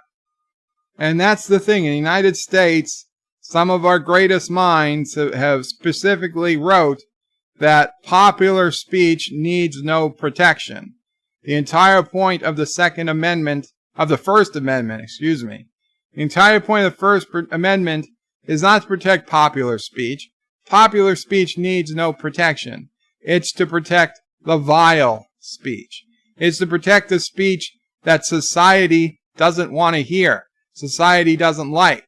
That people, they don't, they're like, I don't want to hear this. This isn't for me. Well, you know what? That's the shit that's protected by the First Amendment. Now, you don't have to listen, but they have the right to say it. Should CNN be taken off the air since half the time they are lying? You know, Josh Street, CNN has been sued multiple times in the past year for lying, and they've settled most of them, and they've settled it in all likelihood. The people who they've settled with collected big money, and I honestly think that CNN is going to have a hard time surviving the next 2, 3, 4 years. So CNN may no longer be a network in 4 years. CNN may be gobbled up by another news network, or they might just have to declare bankruptcy. They are paying out the wazoo for their lying. And I think it's only going to get worse as more and more people realize they can win cases against CNN. And by win, I mean either win at trial or win in a big settlement. Either way, CNN loses money. They're not going to be able to do business as they've been doing it. Aberjam says, speaking of one shackled at the sex dungeon of Bird of Prey, I can testify that not everyone that shouts death to Kuroga remains free. Springtime says, Bird of Prey in Alaska, we have all the same rights as anyone else, just like having a gun, just not a right to vote. You don't have a right to vote in Alaska? I don't understand. I mean, I'm quite certain that Alaskans have the right to vote, Springtime. Are you saying that your voting place is too far away from where you live? You can't possibly get there. I could understand that being an issue, but you surely have the right to vote. Peter Quinn says, facts are facts, Bird of Prey, and lies and lies, and lies should be investigated. They should. Vile Mike says, First Amendment to protect vile speech, Bird of Prey, first correct thing Bird has ever said. I was wondering if you were going to come in, Vile. Wesley, Bird of Prey, you should buy CNN, change it to the Kuroga News Network, host it out of a house in Kuroga, New York. I should. Okay, we're doing Dear Bops. And, okay, wait. Anti-Trigger is doing his famous put in a link 3 times. What is Anti-Trigger? 14-second cutout of this stream. Let's see what Anti-Trigger says. 12th, 1982, Donald Trump flew to Afghanistan and sucked Osama bin Laden's ding-dong. And I have, and I've got the pictures to prove it. So Anti-Tracker is trying to get me in trouble for saying that I said that in 1982, Donald Trump flew to Afghanistan and sucked. Yeah, Mama Prey knew it was going to happen. Anti-Tracker's got me by blackmailing me. Springtime says, unlike any of the other states, we have to mail in vote inside the largest city, Anchorage. I mail in my vote springtime. It doesn't mean it doesn't count. Tubian says Qapla, hail Karoga, hail Karoga. Mr. Miles, the bird of prey, you make us too easy. Yes, okay. Okay, so we're going over to Dear Bop. We're going over to Dear Bop. That is not Dear Bop, that is the desktop. That is the desktop. That is a very dangerous screen to be on. There we go. Dear Bop, and I have to move the browser to Dear Bop. And of course, a bunch of new Dear Bops came in. Uncle Remus's bird of prey anti-trigger is poaching again. And Springtime says it's now for everyone. We have no more polling places. Well, that does suck, Springtime, and I think that you guys could probably work on fixing that as a state issue, because I would imagine that is state control. States control the polling places, not the federal government. The federal government, the states report to the federal government what the votes were in a national election. The federal government doesn't oversee the local elections in Alaska. So if Alaska chose to get rid of polling locations or never had them to begin with, that is Alaska's choice, not Washington, D.C.'s choice. Okay. Hold on. Okay, Sassy. Sassy, it's Dear Sassy. Okay, Dear Bop, I'm in charge of a popular science fiction franchise, and I've been trying to come up with ideas for new show. The franchise has historically focused on the stories that take place in space, but I want to do something different, and then it hit me. We should set the new space show on Earth. What do you think? AK. No, that's a terrible idea. The show is supposed to take place in space. It's called Space Show, so it takes place in space. The only reason you're making it take place on Earth is because you have no money. We see right through it, AK. You say, oh, we're only going to bring in people from the old show if the story really calls for it. And then you make sure the story doesn't call for it. You're doing it so you can save money because you don't have the money to pay the big name stars from the previous shows from coming in. And you say, oh, well, we don't mind if we're going to take our time so it takes place on Earth until he's evolved enough to go into space. We know what you're doing. It's a lot cheaper to shoot on Earth. It's a lot cheaper to shoot Earth-based scenes, right? They can be shot on in a backyard, in a vineyard. It looks like half your shots take place in my aunt's backyard. There's no real difference. Nothing looks futuristic because that is cheap shooting. Because you spent all your money on one big star and a few other stars and you have no money to spend on anything else. We can see through it. You're a complete failure as a writer, as a director, as a producer, whatever the hell it is you are doing there. Oh, wind. Wind. Wind. Something just hit the front door. Oh, all the garbage cans have blown over. All the garbage cans have blown over. We are under a wind warning here in New York. Yeah, okay. Oh. Anyway, yeah, you need to get your show back into space where it's supposed to be. Nobody wants to see it on Earth, AK. And you should have came to me for help a year ago. It's too late now. You've already fucked yourself. Real Money Casino No! Why do I keep getting spam every time I get this casino spam? Dear Bop. I just read that. I just read that one. Was that a delivery? Yeah. Oh. But that That wasn't the noise. Thank goodness the noise. Because I didn't even ring the bell. Yeah, we get a lot of deliveries where they don't even bother to ring the doorbell.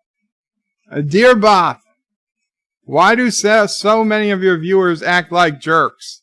They keep heckling you. Tell them no more Frank and Freddy jokes. It's getting old. I would be crying, asking them to stop hurting my feelings. How do you put up with it? Thanks, Bop. A fan that's not a jerk. Well, thank you, not a jerk. I really, really appreciate it. And the way I put up with it is by having patience and knowing you do not feed the trolls. If you feed trolls, it only gets worse. And I know because I spent many a years as a troll. I did. I spent many a years as a troll. I still troll. Not on purpose. Not saying on purpose, but not YouTubers. But there are still some places and some people who have annoyed me so much that I still troll them in my off time. And the one thing you can do that keeps a troll interested is respond to it. So you just gotta not respond, not let it bother you, and that's the only way you get rid of a troll. That, and if you can, well, you know, there's less than legal ways, but if you want to operate within the law, you just ignore it, and it will eventually go away. Dear Bird of Prey, the Unforgettable, hail, sir, Qapla. I hope you can help me. I hope so, too. I got married a few years ago to an American actress. We had a big wedding, and we have a kid. We got a nice home courtesy of the British taxpayers. All is well until my wife told me... Are you okay, Mama Prey? Yeah. All is well until my wife told me we are moving to Canada. I had to ask permission from my grandmother, who reluctantly agreed. Do you think I should have bossed around my wife or do what I want to do? Any advice would be most welcome. Kind regards, Anonymous Royal Highness. Yeah, I saw that in the news, Anonymous Royal Highness. It's quite the pickle you have there. You have the most unfortunate thing is that you ended up in Canada. Not that there's anything wrong with Canada, but let's face it. If you had to leave, wow, it's a lot of wind. Holy shit, it's snowing or icing. I think it's hailing out right now. It just started hailing. Well, You're very lucky you got out there when you did, Mama Prey. yeah, but I didn't go down and get caught. Well, it's hailing like crazy. If they blow away, we get new things. Yeah, if they blow away, we'll get new garbage cans, indeed. Anyway, Royal Highness, your wife is pretty hot, so you should probably just make the best of it in Canada. I know she said that you guys won't move to America as long as Donald Trump is president. So I guess you're going to have to spend 4 years, 5 years in Canada, under the, living in the country whose prime minister had no problem putting on blackface, but it would be too terrible to come to the United States to live under Trump. So have fun in Canada. It's a beautiful country. There's a lot to see. There's a lot of wildlife. There's some beautiful mountains. Enjoy your time. Maybe take some train rides back and forth across Canada. Maybe you can visit the U.S. while Trump is president if you don't actually live here. And your wife is probably going to want to move back to Hollywood sooner than later and get back into TVs and movies. So they'll probably want to film the movie Suits the movie, which I'm looking forward to. So if she comes back to Hollywood to be in Suits the movie, I think that'll be really good for you. As for having to give up your part of the royal family, let's face it, did you really want to be king? No, I'm sure you didn't. So, just make the best of it. As we say, even the peasants say, happy wife, happy life. So just keep, keep putting up with whatever she says. That's the best you can hope for.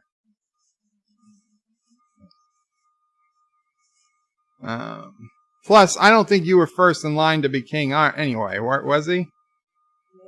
No, the other kid would have been king. The one who married the hotter woman. Dear Bop, drives 1 and 2 are not working on the secret Karoga Doomsday device. The PCB looks fine and all components are correct, and the wiring configuration is fine. Do you think I should reprogram the PIC 18F42 4525 microchip first, or change to the 2LM2 671 AGJ adjunct chips? You were never supposed to contact me via this method. This is private, so I will have to answer in code. Pull out code book 7 alpha omega beta 2. And my response is as follows. I'm only going to say it once, so record it if you must. G265112-78251 Alpha Tango Foxtrot Umbrella 6429er 82 underscore hashtag pound 45 space exclamation point space 3 spaces underscore @ ampersand left square bracket period comma 2. So decode that and you'll have your answer. I hope you listen, because I'm not saying it again. Dear Bop, why do you keep going on about Star Trek Discovery? It is garbage. We all know it's garbage. Why don't you try a good TV show? The $6 Million Man, for example. The women were hot. The acting was great. Good stories. Aliens from space. And the Bionic Bigfoot. Great show. I think you will like it. I'm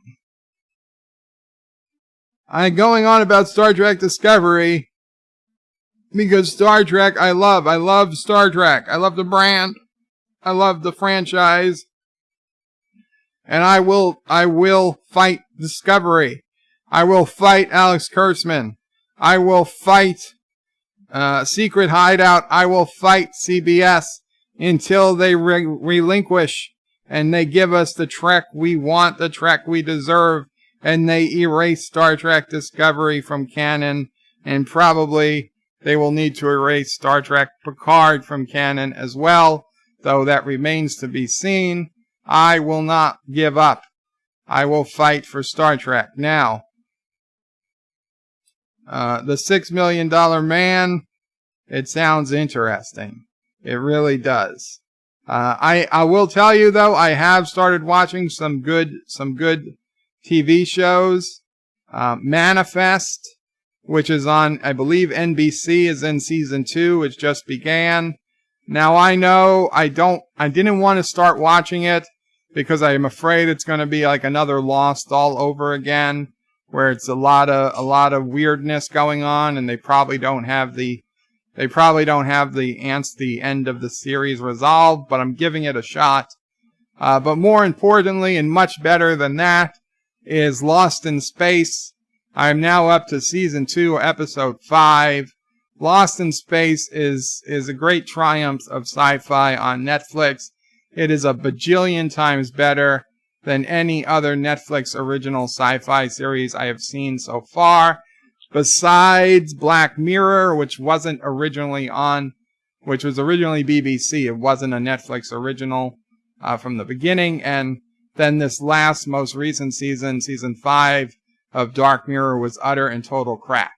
But there were a few good seasons of Black Mirror, but we now have 2 seasons of Lost in Space. Season 1 was excellent.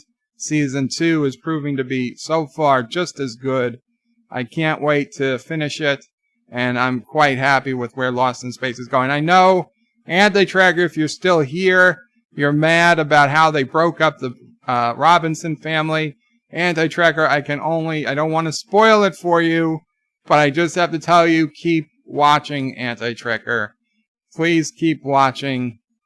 Most of what you complain about are just temporary things at the beginning of this series, and they quickly sort themselves out.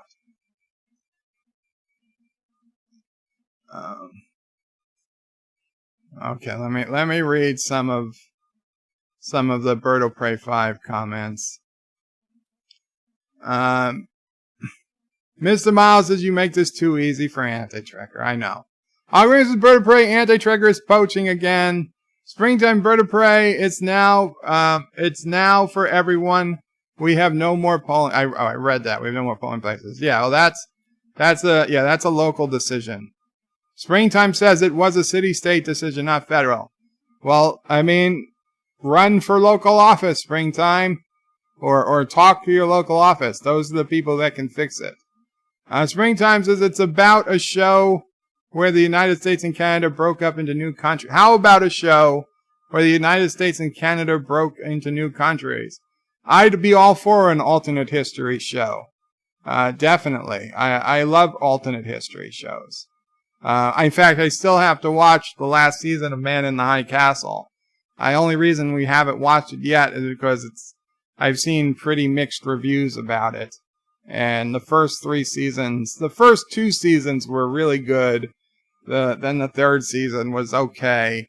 And if the 4th season is even worse, I'm really not in a great, I don't want to rush to watch it, but it's the next thing I have to watch. Number 1 Sci-Fi says, I troll 2020. Peter Quinn says, here we go. The question we should be asking is, why wasn't Megan treated the same as Kate by the media? I don't blame them. Peter Quinn, I'll be honest, I try very hard to avoid the media about the British royal family. So honestly, I don't know that Meghan Markle was treated any differently than Kate Middleton. The only thing I know about Kate Middleton is that a lot of people posted photos when the wind blew her skirt up. And I haven't seen any such photos about Meghan Markle. Anything else, I honestly have no idea what they talked about or how they treated them. Springtime says, Bird of Prey, will you run for president in 2020 against Anti-Tracker? I will run against Anti-Tracker anytime, any place. Peter Quinn says, Canada is not a republic, Bird of Prey, part of the Queen's Commonwealth. Okay. Uncle Raymond says, blame Canada. Yes, blame Canada with their hockey hoopaloo. Blame Canada. John Street says, what is Bird of Prey asking them to go to Carogian Cookbook? What is Bird of Prey asking them to go to the Carogian Cookbook? You say, why is Bird of Prey? I'm not asking anybody to use the Carogian Cookbook. Vile Mike says, Bird of Prey, my model of the USS Prometheus just exploded. I'm going to sue. Well, that's just an accurate representation of the Prometheus. It was probably attacked. But honestly, your model of the Prometheus exploded? That's ridiculous. Josh reads his Bird of Prey, Alexa 00, destruct 0. No, it doesn't work like that. Peter Quinn says, try Space 1999 Bird of Prey is classic Doctor Who. It's classic Doctor Who. Honestly, I have not seen Firefly yet, so Firefly is still on my list of things, and Serenity to watch. Peter Quinn says, Caroline Munro, it's her birthday today. Who is that? Caroline Munro. Caroline Munro? The name sounds familiar. Alexa, who is Caroline Munro?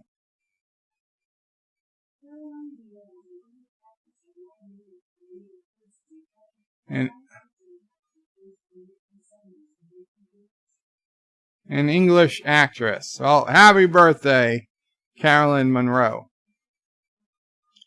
Josh treats his bird of prey. We almost have a $6 million man.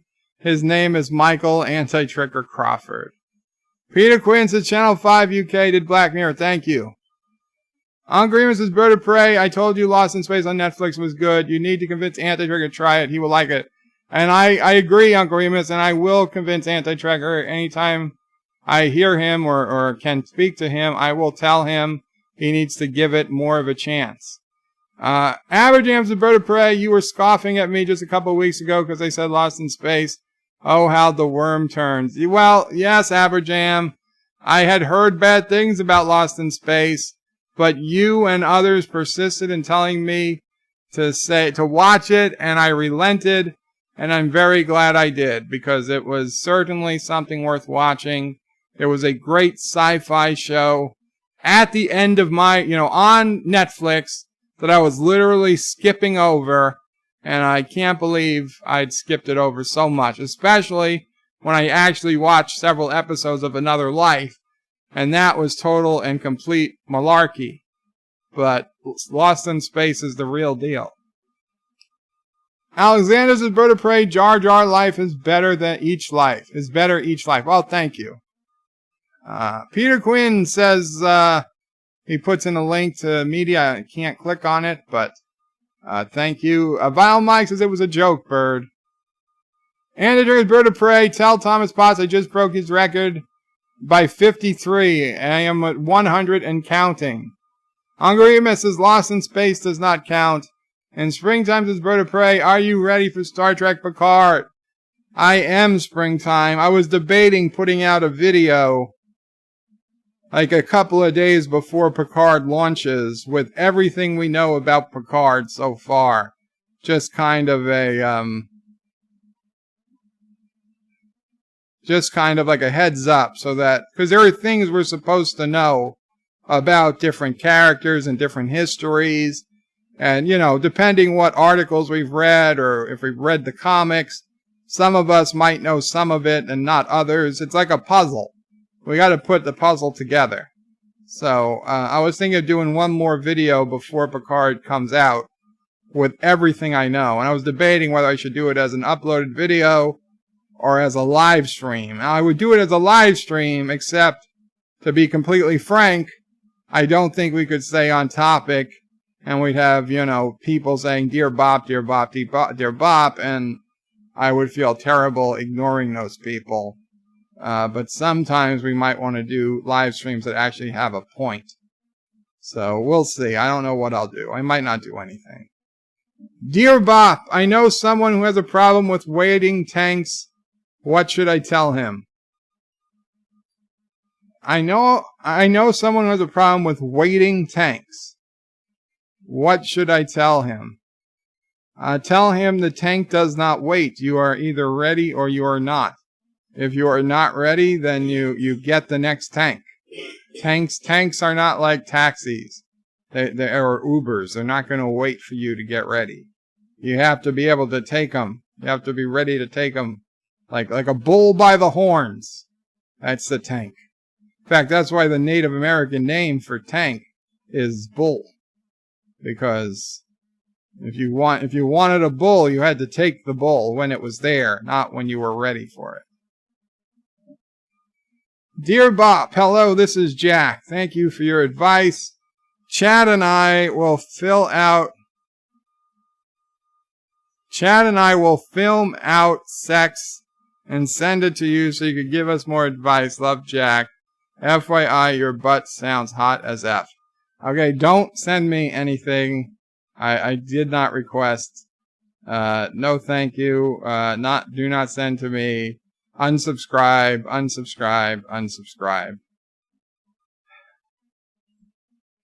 It's people. You help them and they want to send you tapes.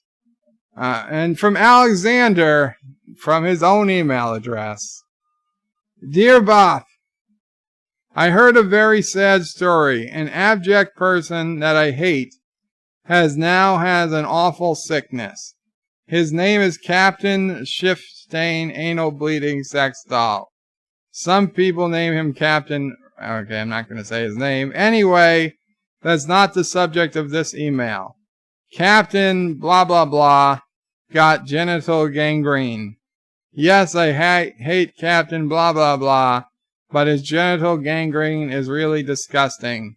Some people say that it's disgusting like Captain blah blah blah, and it's fine that he got it. I think it's too much. Genital gangrene, come on. What do you think about that, Alexander? Alexander, I would not wish gangrene, genital or otherwise, on anyone. And I think you are a model citizen to say that even you do not wish this genital gangrene on somebody you dislike as much as Captain blah blah blah. Now, I think you and Captain blah blah blah should talk it out. We're all nerds here. You see how Anti-Trekker and Doomcock were able to walk away friends last night despite having radically different opinions. I think you and Captain blah blah blah need to take a lesson from that. Now, I know you guys differ more on politics than on Star Wars, but in the end of the day, they're just opinions, and we have no way of knowing for sure who's right and who's wrong. We're just hoping for the best. Now, I know, Alexander, that in your heart, you believe what you believe because you earnestly and honestly believe that it would make for a better world for most people. And understand that Captain so-and-so, he believes what he believes because he honestly and earnestly in his heart believes that his way would make the world better for more people. So you both are trying to make the world better, and that is the common thread that most people have. Now, there have been politicians, there have been people that I can honestly say, I don't think this person is trying to make the world better. I think they're trying to get rich and screw the world. They don't give a shit about the world. They're trying to make themselves better. So I'm not saying everybody feels that way, but I can honestly say I really believe you feel that way. I really believe Captain so-and-so feels that way. So I think we can, and I feel that way. So I think we can all look past our differences, understand that some people just have different ways of doing things. And, you don't have to agree. You don't have to vote for their policies, but you should treat them with respect. You should not curse them. You should not make fun of their names. You should not make fun of their mothers. You should just respectfully disagree. If you get into a debate, you say what you believe and why. He says what he believes and why. And you leave it at that.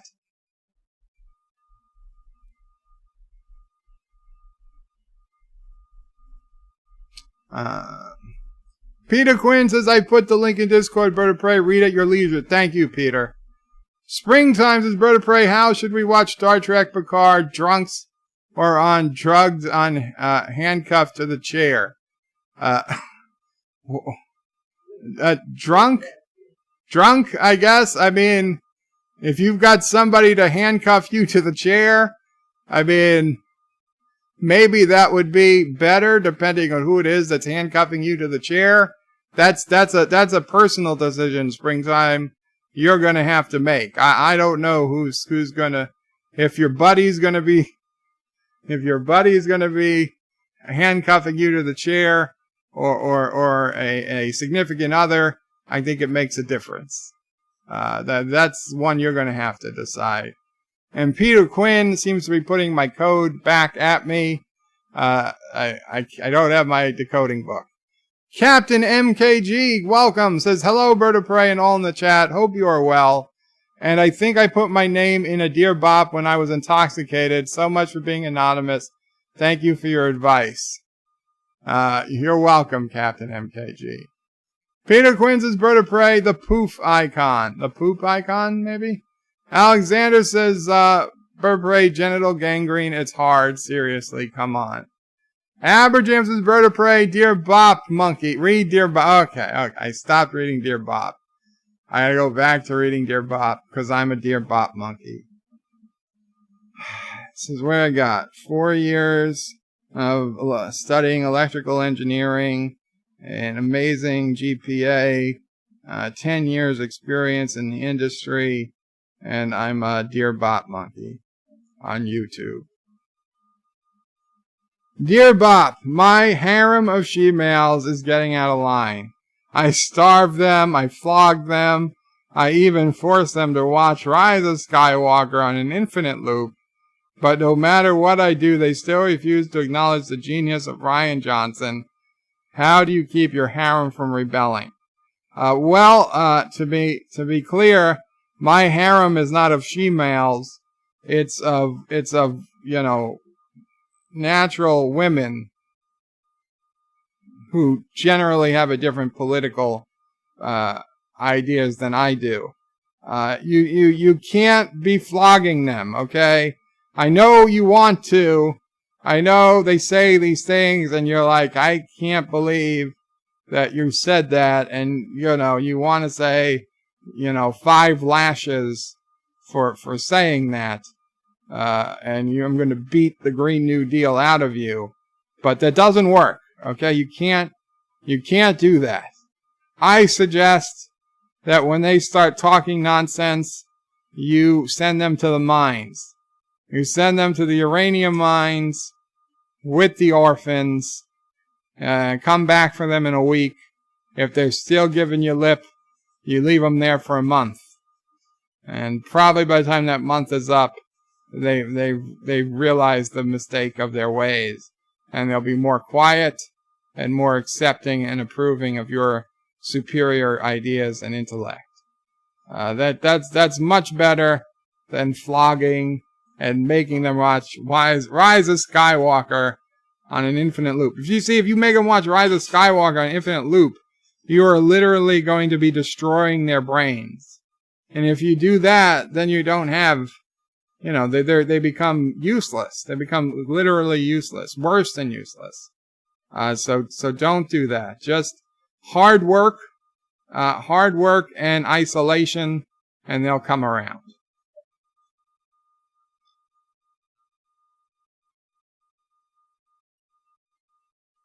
Mr. Miles says, Bird of Prey, I think Anti-Trigger's editing software just heard you say.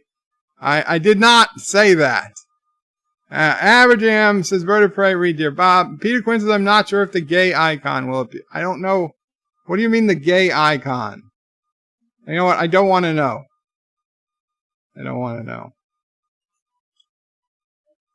Dear Bob, what is the currency of Karoga called? Karogans have rounds. Like rounds of ammunition. I need to buy a house desperately, and I need something other than regular currency. Thanks, future Karoga national citizen. Well, we trade in rounds in Karoga. So, bring a bunch of bullets with you, and you could get yourself a decent sized home overlooking the uranium mines. So to be close to work.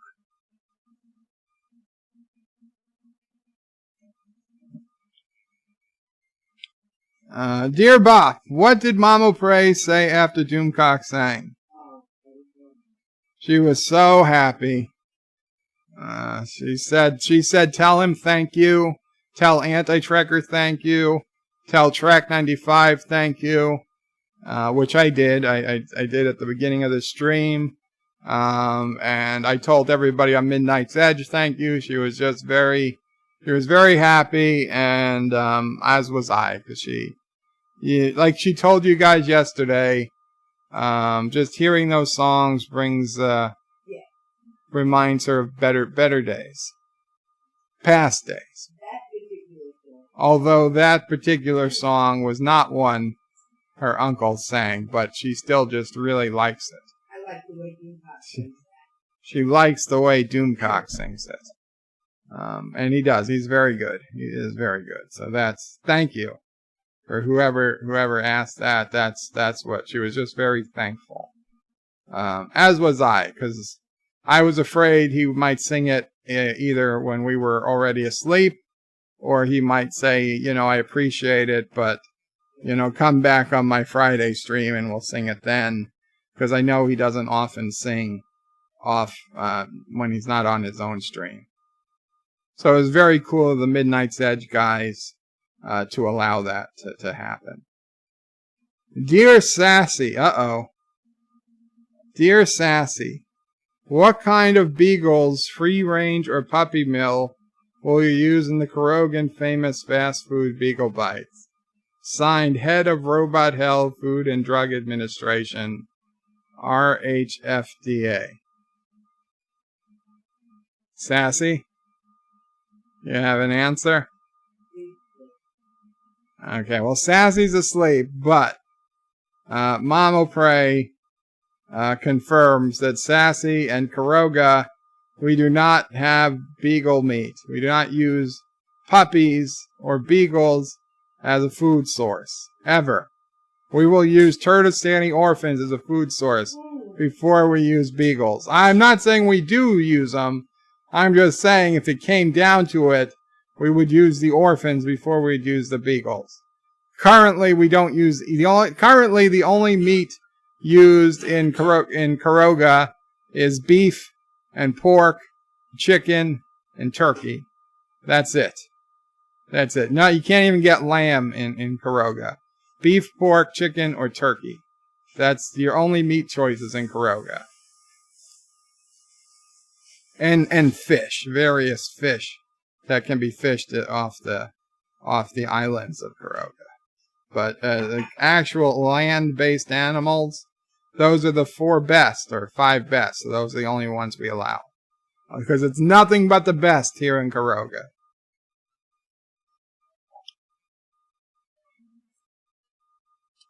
Dear Bop, I'm in a little bit of a pickle. I told a fellow candidate that she could never be president because she was a woman. How do I get myself out of this? P.S. You do such a great job with the Yellow Cake Uranium Orphans. I may even implement it once elected. You are an inspiration, Anonymous Bernie. Bernie, you seem to do a good job of just denying the fact you ever said that. I almost taking your word for it. Because one of you is lying. I don't know which one it is.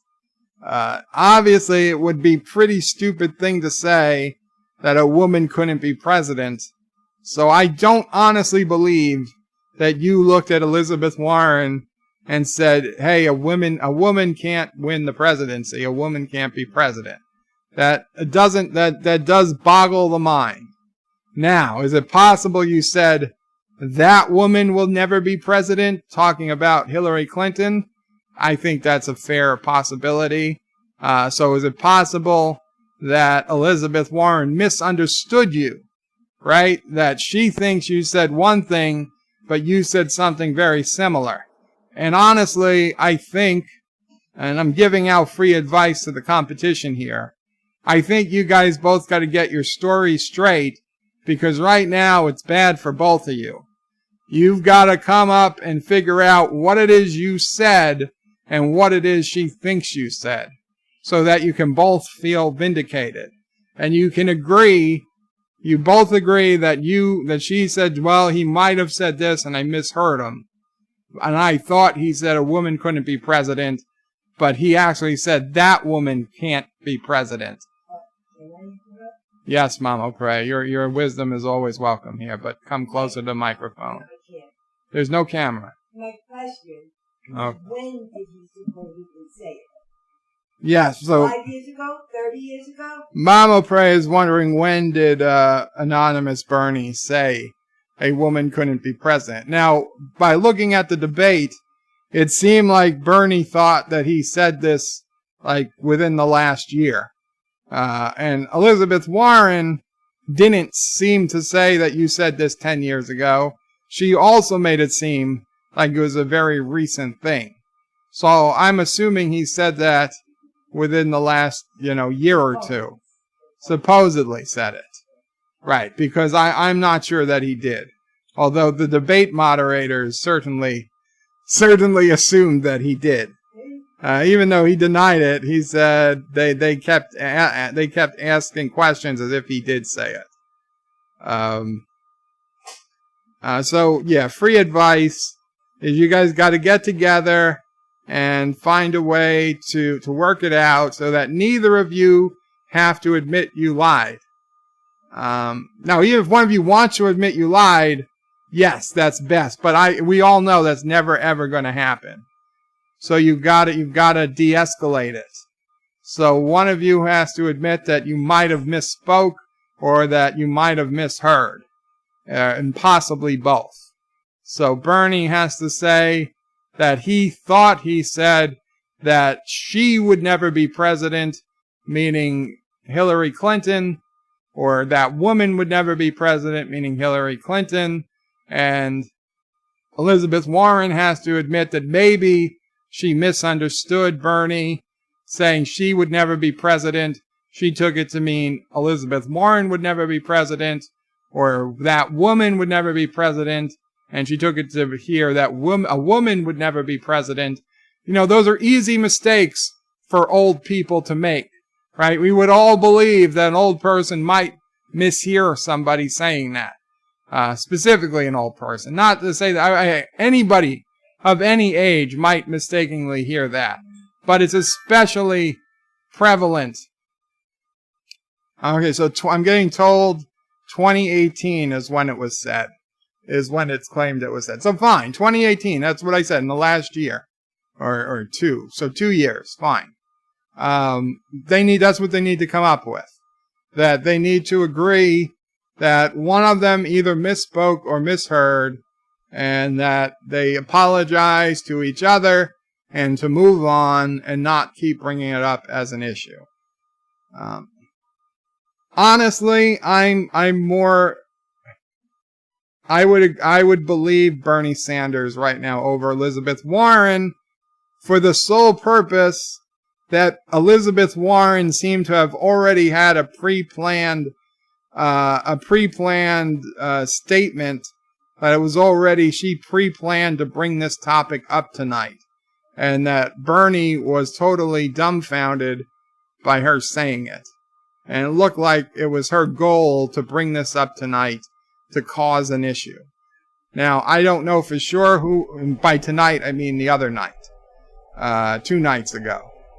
So I don't know who's right. I don't give a shit who's right, because I don't see myself voting for Bernie or Elizabeth Warren in any election ever. But if they really want to get out of it and help the Democratic Party, that's what they've got to do. Before you go on, Okay. to one off the subject, Yes. I would love to interject my thoughts on some of the things that you said. No, okay, yeah. Mamo Prey wants to speak a little, so here.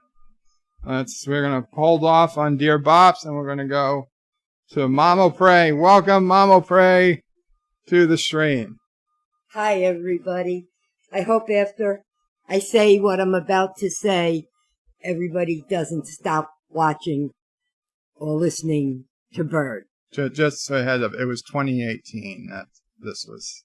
If Supposedly you're talking said. about that. No, yes, okay. but I am going back because I really don't watch much on TV anymore, but I do love a good comedy. So I did watch the debate the other night. Okay, now that I've said my joke, all kidding aside, I haven't watched any of the other debates, but I did watch this one, and I'm not that familiar with the candidates. But when the debate started, I did not know who the woman, and I still don't know her whole name. The other woman, the younger woman, I think her first name is Amy, and she's a senator. I'm not sure from where. So you can see my knowledge of politics is not good. But the point I'm going to bring out is there was Bernie yelling, Medicare for all. This made my blood boil. If he was yelling Medicaid for all, he would have got my vote. Medicare does not cover a lot of things. And when you have somebody in Bird's condition, I cringe. He has Medicare. He has a Medicare supplement that he pays dearly for. But he needs a specialty bed. Medicare is not going to get him the bed he needs. They will pay for a standard hospital bed, and you still have to pay the difference. Which is tens of thousands of dollars. Yeah, I'm talking about a lot of things. I mean, Medicare is not Medicare is not great insurance. Right. It's better than nothing. Medicaid is what you get if you're low income. Now, all kidding aside, if something happens to me tomorrow, I don't know what's going to happen to him because Medicare does not pay for caregivers. I don't want to get into that. It really is. Just understand that Medicare is not a great option for insurance for everybody. But now, going back to the other female candidate, Amy Klobuchar.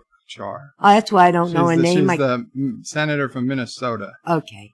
I personally first looked at her. She was, I don't know, holding her face in such a way. I said, she looks like she hates the world. And I didn't take to her at all right away. And then anytime they asked her a question, she didn't come out and answer it. She was just down-talking Trump. So I really didn't like her then. But then she came out and said, let's talk about the elephant that's not even allowed in the room. Long-term care. And I went, finally. Nobody realizes long-term care is not covered by Medicare. You can only get it if you give up everything you've ever goddamn owned to get Medicaid. And will own. Yeah, anything you ever owned or will own. And then to get Medicaid, you really don't have any choice of who comes and takes care of you. And being in New York, I have seen other people and things, terrible, terrible things happen when you have no control over who is taking care of you and what they're doing. Not everybody in the caregiving world is nice.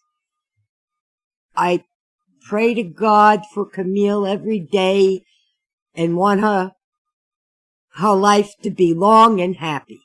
You don't find many people like her. But please, when you guys are going to the polls, or if you're listening to the different health issues, get a good understanding of all the little things, because every one of the insurance companies, whether it's government run or privately run, they have loopholes and loopholes and loopholes that seem to work against the people that need the coverage the most. Now that I've said my bit, going back to debating whether Bernie said whatever he said and Elizabeth Warren heard whatever she heard. But I don't really mean to get political, and I only go off on healthcare issues, and I'm sure you guys can understand why. Okay, Alexander says, tell Mama Pray that Bernie targets the second-payer Canadian system, and Bert O'Prey 5 would be covered for her problems. Really? But it's not, I don't know. I have to look into what the second-payer Canadian system is, because Bernie just keeps saying Medicare, and I've got personal experience with that, not just with Bird, but with Dad O'Prey and with someone else close. And It was like the things they needed the most were not covered. Alexander says in Canada, Bird would be covered for long-term care, and it's the Sanders program. I don't know. I'm going to look. If that's true, he hasn't said it out loud that I've heard him yet. If he is extending our Medicare program in some way, that would take care of people like Bird, then I might think about who I'm going to vote for. Thanks, guys. What's this on there? Did something blow off the porch here? It's orange. It's a vacuum. Oh, God, I gotta It's a Gelogia machine. I gotta go out. One of the old Gelogia machines is blowing around the neighborhood. No, it's not blowing around the neighborhood. I gotta go get it. The bag ripped open. Son of a bitch. Yeah. Anyway, guys. Okay. Okay. No, it's not. That's not a problem. It's not a problem. It's not a problem. Tom Spots' Bird of Prey. You should see who wins in a fight, Bernie or Warren. Alexander says Bird of Prey, single payer. I wrote it wrong. No problem. Single payer. Rambling Canucks says Bird of Prey, under Canadian. Bird would be covered fully on long-term disability. Would that mean that I would have somebody who would come to the house to you know, do the personal things I need them to do? Peter Quinn says socialism only for the rich, Bird of Prey. Thomas Potts says single payer equal mass tax hike. I can't afford you. Well, that's honestly, I mean, Mama Pray's outside right now. But the reason there's loopholes and that no current insurance offers what we need is because, frankly, there's too many people who need too much for it to be affordable for everyone else. And I get it. Listen, I get it. Mama Pray, and some people, you know, you say, well, you need it. I get it. But there's a lot of people like me. There are a lot of people that need a lot of stuff. There are a lot of people that need medications that cost $20,000, $30,000 a month. A month! Now, it's ridiculous that those medications cost that much to begin with, but that's a separate issue. Right now, today, if we let everyone have full coverage like we would have, right now the poorest people in this country, the people who are eligible for Medicaid, literally have the best insurance. And there was a short time where I was eligible for Medicaid because in the United States, you have to be disabled for 2 years before you can collect Medicare, Social Security. So for the short time that I was disabled and had zero income, I was eligible for Medicaid. And I had Medicaid.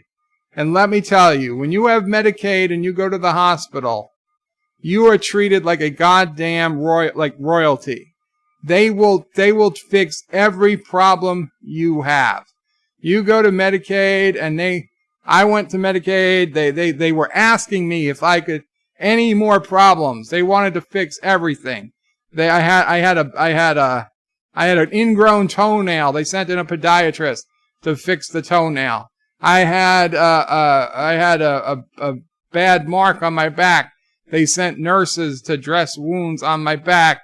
My feet were having issues. They sent in orthopedists to give me braces.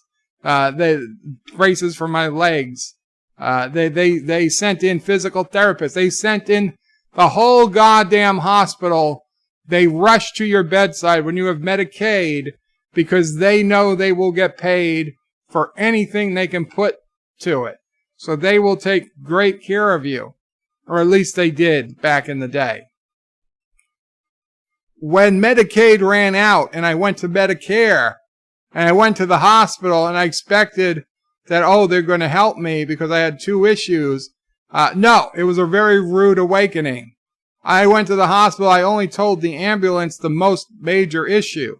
But when I got to the hospital, I said, okay, and I also have, this pain in my side. They're like, well, you didn't put that on the ambulance. Like, no, but I have it. They're like, well, we're just going to treat this. If you still have the issue, you have to come back, make another appointment. They want to get you out of the hospital as quickly as possible. Which, don't get me wrong, it's probably a good thing, because the longer you stay in the hospital, the more likely you are to pick up a hospital-borne infection. However, it is ridiculous that when you have Medicaid, Medicare, they will go crazy to help you. You just have Medicare, it's like, get the hell out. You know, you want what? Okay, we're going to do the least we possibly can. We're not even going to give you IV fluids, even if you look dehydrated. They're just going to give you a bunch of water and say, drink it. Just get the hell out. We're going to try to do as little as possible. That's the experience when you have Medicare. When you have Medicaid, it's like, oh, what do you need? You need a tongue scraping? We'll scrape your tongue. You need your toenails looked at? We'll look at your toenails. You need braces for your legs? We'll give you braces. Anything. It's like full service. It's ridiculous. It's ridiculous.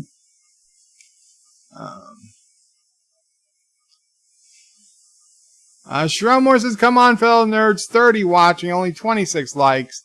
Hit that like button, subscribe if you've not already, and hit the bell. Get notified for all your Bird of Prey live streams and video uploads. Thank you.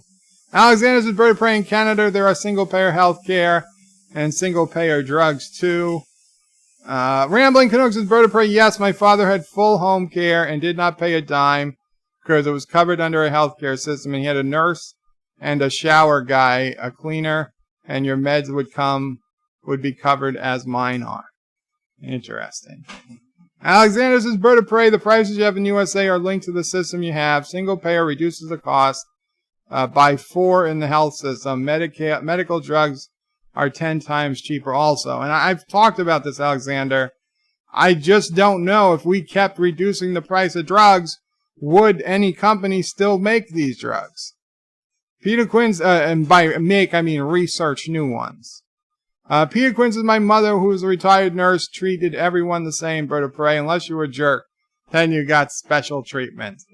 Yeah, we're talking about, see, the problem, I hate to put it this way, but in the New York area, the people who they con into being home health care aid workers, maybe 10% of them earnestly want to go on to become nurses, and so they really care about their jobs. The other 90% are people who get fired from McDonald's for not showing up on time, for coming in drunk and high. They scrape the bottom of the barrel of the employment pool to bring in home health care aid workers, because frankly, most of the people they go to are too old to complain. They can't complain. We had a guy who came here. He was supposed to be helping me get up around, move around the house, and he came with a cane because he himself was just released from the hospital. He couldn't pick anything up, let alone pick me up. And he had a fucking cane, and he was just going to sit at the house to collect his check. That was one of the people we had to throw out. We had a second person who was supposed to show up at 9 a.m. They showed up at 3 p.m. Like, what the fuck took you so long? We didn't say it that way. Like, what happened? He didn't call. He didn't do anything. He didn't come. And there was nobody to call. He couldn't find out what happened. He shows up at 3 p.m. and he was going to start his day. Like, what are you doing here? Why did it take you so long? He's like, oh, I missed a stop on the bus. But no, he blamed the bus. He blamed the bus driver. Yeah. The bus driver didn't tell me where to get off. Something ridiculous about a bus. Listen, if you were 15 minutes late and you want to blame a bus driver, maybe. You are 6 hours late into what was supposed to be an 8-hour shift. No, we told you get the fuck out. No, you're not even going to let you in the house. You honestly think, we didn't tell him we get the F out, but we told him no. I'm like, we're sorry. We don't need you now. We needed him at 9 a.m. We don't need you at 3 p.m. I mean, and don't come back. And then we had the one that we had the longest, who decided that she was going to butter the bread before she toasted it. And if that wasn't enough, because she was actually working for Dado Prey, because Dado Prey was able to get, so she was supposed to help his breakfast and help him get washed in the morning. Anyway, so one day the first day they said, okay, I like eggs and toast. Forget what she even did with the eggs, whatever. But the toast, she buttered it and then put it in the toaster. Mama Prey freaked out. Like, you can't put buttered toast in a toaster. And then she was trying to reach for something above the stove, and she accidentally turned the stove on without noticing that she turned the gas, and the light didn't light. And so it was like 2 minutes later, Mama Prey smelled gas before any of us. And let me tell you, Mama Prey has a terrible sense of smell. For Mama Prey to be able to smell gas, it has to be really, really bad. So this lady had the gas running on the stove, even though nobody around, and she wasn't in the kitchen. If Mama Prey wasn't in the kitchen, God knows how much gas would have been in this house before anybody realized it. And then we had to ask her, thank you, but no thank you. They were literally making Mama Prey's life harder instead of easier. Oh, but she almost pushed Dad down the ramp. He's telling her no. He was going down the ramp. Oh, right. She also pushed my dad down my ramp, even though he was saying, no, no, no. He has an electric chair, and she's trying to push his electric chair down a ramp. Yeah, almost pushed him. Yeah, crazy stuff. And to be honest, most of these people can't complain. We were in the position that, hey, we could complain. Because God forbid Mama Prey wasn't here, then what? Then what? I just have to deal with the woman who almost blows up my house, who almost burns down the house, who almost pushes my dad down the ramp. And had she pushed my dad down the ramp and he, God forbid, hurt himself, he would have just gone back in the hospital and he would have been back in the system again. He'd come out and it would start all over again. And there's nobody sticking up for these people. Rambling Canucks is Bird of Prey. As for our hospitals, I went to a back issue. They found my kidney issue, treated it, no question to ask, no headaches. Alexander says, Dear Bop, Mr. Miles is Bird of Prey, true story. A good friend of the family was in a car accident years ago. He had severe internal bleeding, and the hospital threw him out for lacking insurance. He died of internal bleeding. Well, Mr. Miles, that sounds like a lawsuit waiting to happen. Now, I know it's not as easy as it sounds, and I know a lawsuit does not bring back your friend. I'm not saying it should, but legally in the United States, a hospital is not supposed to throw out anybody for lack of insurance. They need to stabilize the person first. And if he still has internal bleeding, that's clearly not stabilized.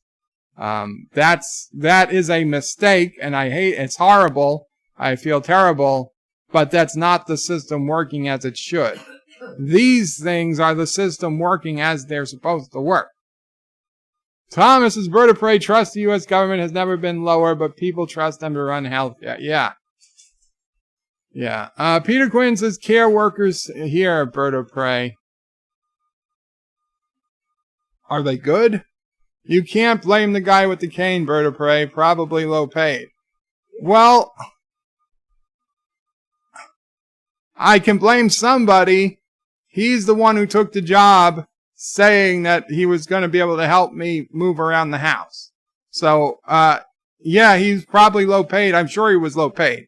That's the problem. These people are all paid less than McDonald's workers. Okay, they are low paid. I'm not saying not low paid. But don't take a goddamn job if you can't do the job. I'm sorry. He shares some blame. Thomas Potts is Bird of Prey. It took Star Wars 28 days to make $1 billion. It took Endgame 4 days. Alexander says Bird of Prey budget cuts bring lower rate wages, and it creates the kind of situation here. Each time the government raises the salaries, services become better. Peter says butter before toasting Bird of Prey. That's stupidity. Piano Dean says, Bird of Prey, anytime the government is involved, unless it's national defense, stuff just goes to hell. Mr. Miles says, Bird of Prey, the issue was that wouldn't do the test to find out he had internal bleeding. He looked fine, so they threw him out. Well, then they didn't do the right tests. That's a terrible shame. Thomas Potts says, Bird of Prey, son of a bitch, it's snowing here. Well, it was hailing here a half hour ago. Now it's sunny. Peter Quinn says, ours are low-paid, Bird of Prey, but they must be a different mentality here. Most seem to care. Listen, I don't even blame the people too much because, like, this is literally their last job. If they don't have this job, they go on welfare, I assume. And probably some of these people might be on welfare and working. But they have no work ethic. They have no work ethic, and it takes a very special person to have not everybody can be a health aide, right? Like, anybody can flip a burger for the most part. Not anybody can be a health aide. And unfortunately, we just ignore the fact that you can't bring in people off the street, give them 6 hours of training, and say, oh, you're a certified health aide now, and send them to old people and disabled people's houses and expect everything's going to go swimmingly. It's bullshit. It's not right. The entire system needs to be upended. But let's go. Yeah, Ungreen says, go to the hospital with no ID. Yeah, just especially if you're in California, just say you're not from here.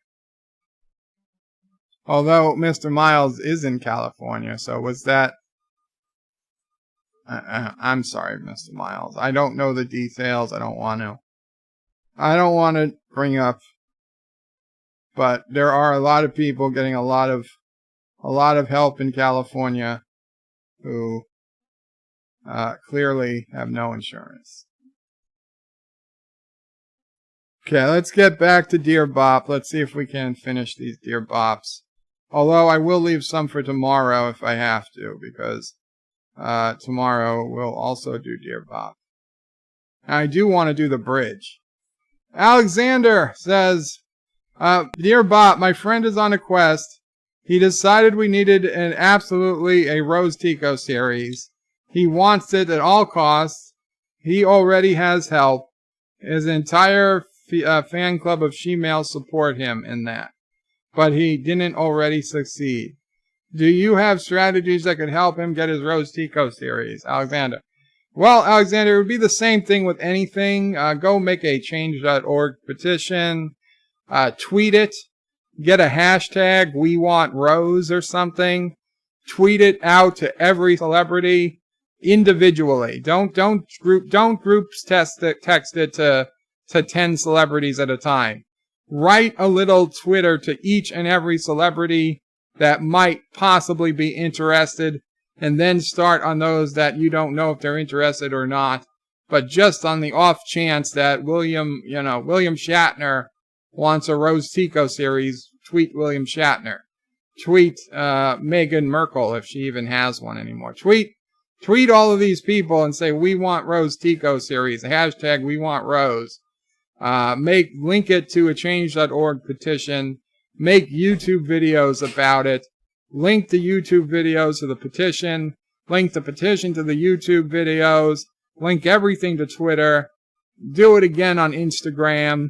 And just get the ball moving. Get people moving. Get them mobilized. In the end, will it work? I don't know, but you can say you gave it your best shot.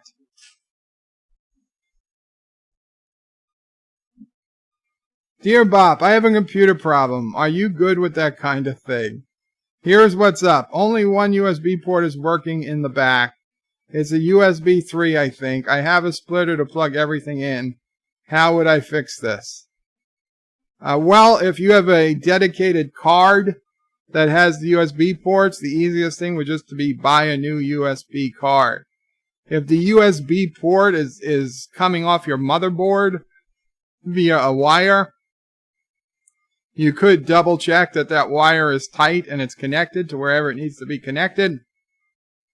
But if the port burnt out, you're pretty much shit out of luck. Your best part would just be getting a hub. Get like a 4-port or a 6-port powered USB hub. Plug it into that one USB 3 port you have, and just live off of it. Live with it. Because the work in replacing the motherboard or whatever you might need to replace to fix a burnt out port is simply not going to be worth it, and it's way beyond what I could help you with. But you could open up the case, just follow the wire from that USB port. If it's connected to the motherboard, disconnect it, reconnect it, make sure it's in good. If it's connected to a card, take the card out and just replace the entire card. Those are relatively easy. Dear Bob, I am sick of the SJWs in my country. I even dressed up in blackface and they still think I'm one of them. I am willing to give you a few thousand to work in the mines alongside the Yellow Cake Uranium Orphans. In exchange, I want to sit at your feet, O great mighty God Emperor, and I can hear the wisdom of your governance of the fair and benevolent state of Kuroga. Hail Kuroga, Anonymous J. Trudeau. I am not interested in any J. Trudeaus in Kuroga. And yeah, if you were wearing blackface, you probably wouldn't get along too well, because you sound like an asshole. So, if I'll take your people to the mines. I will take them if you want to give them to me. But no, you are not allowed to sit at my feet. You'd have to stay behind the border, and you can bask in my glow. From a distance. That's the best I can do, Mr. Trudeau. Dear Bob, I don't believe you have a harem of she-males. Well, you're right, I don't have a harem of she-males. So, easy enough. Dear Bob, I have a large harem of she-males and I need your advice. Can I send any of them to you for bed training? No, I do not accept she-males, harems. So, I don't know who you need to Google, maybe Alexander, but I don't. And from Alexander, Dear Bob, some people say that number 1 did nothing. It's false. Number 1 ate a burger. This is not nothing to eat a burger. It's something to eat a burger. So why people say that number 1 did nothing? By the way, number 1 has a powerful shirt. Yes, we see her shirt. We see then there are a lot of power in that shirt. The shirt is the best point to explode of power. It may be because she ate that burger. So what can we do to convince people that number 1 did something by eating a burger? Have a nice day, Alexander. I agree. Number 1 did a couple of things. 1, she ate a burger. And number 2, if you look at her shirt long enough, something else happens. So she's done at least 2 things, which is more than enough. And then she made Spock sing, which kind of screws over the first couple of things she did. But number 1 has already done more than enough. It's just ridiculous. People will say number 1 didn't do anything. They're wrong, and they purposely want to misstate facts. Number 1 did plenty. Fact, I would say she did is too much. Dear Bob, how come you use come so much? Come on. I use the word C-O-M-E, and it's perfectly fine word to use. I think you've misheard. Dear Bob, tell Mama Pray she is awesome and all the nerds love her. Hail Mama Pray. She heard, and she says thank you, thank you, thank you. Dear Bob, that guy that doesn't believe you have a harem of she-males is deluding himself. Signed, No, I'm that guy, And there's no harem of she-males. So, no thank you. That is fake news. Totally fake news. Okay, let's get to a few more of the @BirdoPrey5 comments. I really want to end the stream on a bridge.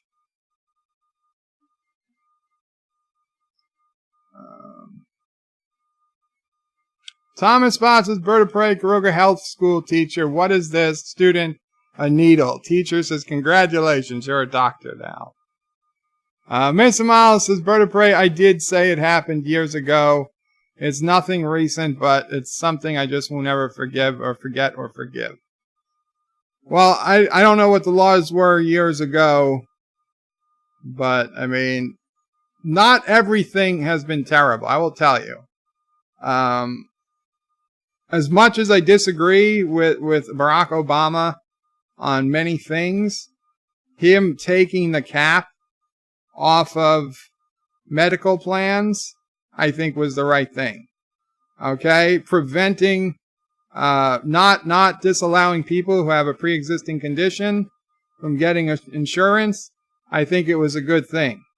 Now, yeah, that's sucky because it's going to make insurance costs go up, but to be fair, how the hell else can people ever get insurance if they have a pre-existing condition? I think there needed to be, there needed to be. You can't just say, oh, you can only get insurance if you don't need it. I mean, you can do that. That's a great way to make a lot of money. But that's not, that's not realistic. So those things I do agree with. And I hope whatever our future insurance looks like, we keep things like that pre-existing conditions don't stop people from getting insurance. And that there's no cap. There's no annual cap to the insurance, or not annual, lifetime cap. There's like when I first went in the hospital, I had a $1 million lifetime cap of my medical insurance. Now I went in the hospital after 10 years of working for the company, 9 years of working for the company. I had used $50,000 of my $1 million lifetime cap. So I had $950,000 for the hospital to use, and they used every penny of it in about 3 months. Well, no. 6 months? From May till October. So May, June, July, August, September, October. So 7 months, they used every penny of it. And then more. A lot more. The lifetime cap was... And then Obama removed the cap a year later. No. What? It was going into effect the end of the year, January 1st. So had it gone into effect 2 months earlier... Oh, okay, we were 2 months away from having the cap removed. Right. So, it was 2 months late for me, yeah. But it was still, I still think it was a good idea. Well, I wouldn't still have private insurance. No. I would have had private insurance at the time for another couple of years, yeah. Until Medicare. Until Medicare. But. Peter Quinn's a Bird of Prey. You should be told by the government that it should be cheaper or face higher taxes. I don't know. I think there's a typo. You should be told by the government it should be cheaper or face higher taxes. Maybe. The thing is, insurance companies, they have their profits. Their profits aren't secret. If they make too much of a profit, they have to return a percentage of the money to the people. So it's not that insurance companies are making billions of dollars off of the people. They're honestly not. The problem is they're literally paying out almost as much money as they bring in. And granted, they have a lot of expenses, and there's a lot of people getting paid a lot of money. And I'm not saying they're not paying their bills, and yes. But they're not making, like ExxonMobil, they made billions of dollars when the gas prices were high. I mean, they probably still make billions, but they made billions more. The higher gas prices went, the more money they made. The insurance companies aren't raking in billions and billions and billions of dollars into secret accounts. 'Cause I got a check back once because my insurance company had made like 15% more profit than they were allowed to, or whatever. And I got like $8.53 back by a check that was equally sent to everybody who had the insurance because they were above the amount they were allowed to make. So I blame insurance companies for a lot of stuff. But the problem is, and this is why the problem is not solvable, there is too many people who need too much stuff to be paid for by our current system. Unless we can reduce the cost of everything substantially, we cannot pay for all the medical care everybody needs. And that includes me. And I hate it, but it's a reality. Okay? Unless we were literally going to tax people like 50% more than they're being taxed now, an incredible amount, there is not enough money in the system to pay for everything everybody needs. We waste a lot, yes, but even without the waste, I'm not sure there'd be enough. It would be close. Peter Quinn says they have to cover employees' insurance too, Bird of Prey, but how come it's cheaper here? I've seen a price list here, it's triple. Quadruple what we pay. Well, Peter, because apparently you guys bargain it down, which is great, but they're making their big profits from the people in the United States. Okay? If Johnson & Johnson, who's a medical company, right? I mean, they make baby shampoo, but they also make, like, I don't know what drug they make. But let's just say they make a heart pill. They make Carogvantia, a heart pill. And, you know, they spent $5 billion developing Carogvantia. And they're like, well, we can sell this in the United States for $100 a pill. And we're gonna make all our money back in 6 months or a year. And so they do it. And so Carogvantia sells in the United States, $1,000 a month for people who need it. And they're making big money off Carogvantia. And then they've got billions of dollars they can use to look into another drug, a new antibiotic. But they're making their big profits from the U.S. So other countries that have laws that limit how much they can charge, they will still sell it to the UK because it's still worth them to make more money, because it maybe only cost them $1 to make each pill. So they can still sell the pill for $100 in the UK and make a profit, even though they're charging $1,000 in the USA. But if the USA came up with a law and said, no, we'll only pay as much as the next country, and they can only charge $100, well, that's good for the people who need Carogvantia.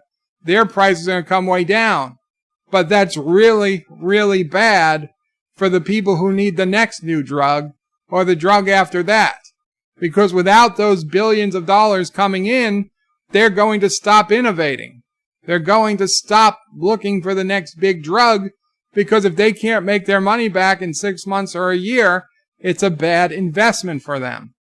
And that's the trouble. That's the catch. Okay? Capitalism only works when there's ample reward for risk. And if you limit reward by legislation, people are going to stop taking risk. And if people stop taking risk in the drug market and pharmaceuticals, that means we stop getting new drugs. And we need the new drugs, because if we don't have new drugs, we die. Because old drugs become ineffective, especially antibiotics. And it's a race. We're constantly in a race against the bacteria that are constantly evolving to make our old antibiotics useless. And if we screw this up, if we screw it up in the United States by even for 4 years cutting the profits, that we say, no, you can't make more than 20% profit on any drug you make, we will break the system, and then we will fall behind in the race, and we might not ever catch up again. This is life or death stuff here. This is stuff that could cause potential deaths of tens of millions of people. And it's easy. Yes, if I was in the United Kingdom, sure. I love the fact that my government says I won't pay more than this amount for this drug, and these companies are still selling them to me because it's profitable to do so. But there needs to be one country out there that's going to pay the exorbitant amount to keep the production flowing, to keep the research and development going. And that one country is the United States of America. And it sucks. It sucks to be us. But I don't know what the answer is. Because I don't want to see people die because we stop developing new antibiotics. Because it doesn't pay to. Right? It costs millions and millions and billions of dollars to run a drug lab. You know, to pay these top scientists, to have all this red tape that I'm sure the government requires to be negative air pressure rooms and clean rooms and all this security and all this stuff, and all these people have their own health insurance and have their own benefits and have to, you know, take all types of leave, and that all has to come into play, and billions and billions and billions of dollars. And that's what it takes to be the leader in the world and to make the newest and the best stuff. And if we say, no, that stops here, that stops now. Now you can only make a maximum $1 billion a year profit. Shit. Then what happens? They pull their money out. They say, fine, you're all laid off. Goodbye. Sorry, it was nice knowing you. Here's a 1 month severance. Goodbye. Nice knowing you. And then what? Then what happens? The government takes over doing the research? Fuck that. They'd be lucky if they could get it going in a year and 2 years. But if by the time that happens, assuming the government is even able to take over doing that research, which I'm not sure they are, but assuming they were even able to take over that research, we're now 2 years behind in the race. And if we're 2 years behind, that gives the bugs, the super bugs, a chance to catch up. And let me tell you, as someone who's been infected by a super bug on it's called a last chance medication, that if this medication doesn't help me, there's nothing left for them to do. And I've been on that more than once, on a last chance medication. There's nothing else beyond that. It's only by the grace of the people and the money spent, the billions spent on research, and the hard work of lots of bioengineers and biochemists and chemists working on these drugs, that those drugs existed before I needed them.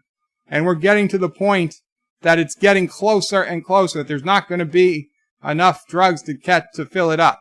Now maybe, even with throwing billions of dollars at it, we're going to fall behind anyway in 10 or 20 or 30 or 40 years, and we're going to get caught up, and we're going to have to just go through a mass extinction event when antibiotics become worthless and the superbugs take over again, and we're basically in what's that stuff? The first antibiotic. Bomopray. What's the first antibiotic they ever gave me? No, penicillin. We're in a pre-penicillin world again. Maybe that's going to happen 20, 30, 40 years anyway. And we're going to have to take a giant hit to the population. And, you know, we're going to have to really change the way we live. That's possible. But we're not there yet. And if we stop developing new drugs, that day is going to get here a lot sooner. We could be just a couple years away if we stop working on new drugs.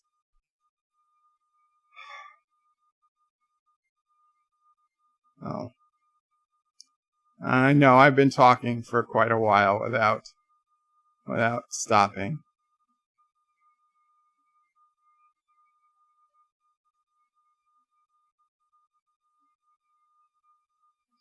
Peter Quinn says insurance for most people is a just-in-case thing. Not in the United States. You gotta pay your insurance like crazy. Peter Quinn says they have to cover employees' insurance too, Bird of Prey. But how come it's cheaper? Yes, I read that. Peter says we also have private insurance, but they still pay national insurance. So everything above first point of access is private. Peter says Thomas Potts ordered by Mop as Bird of Prey is her baby boy. I don't know. There was something else going on. Peter Quinn says that's true, Bird of Prey. Peter Quinn says fluxacillin, Bird of Prey. That's the default for us. For my default goes back between K-Flex and Augmentin. Number one sci-fi says Mercer is a serious problem. It is, Bert. It is. It is. The superbugs have taken over, Sean Moore. Just look at the politicians, journalists, and SJWs worldwide. Okay. Here's the deal. We're gonna look at this bridge right now. So here's the problem. This was the next bridge, and I started building it.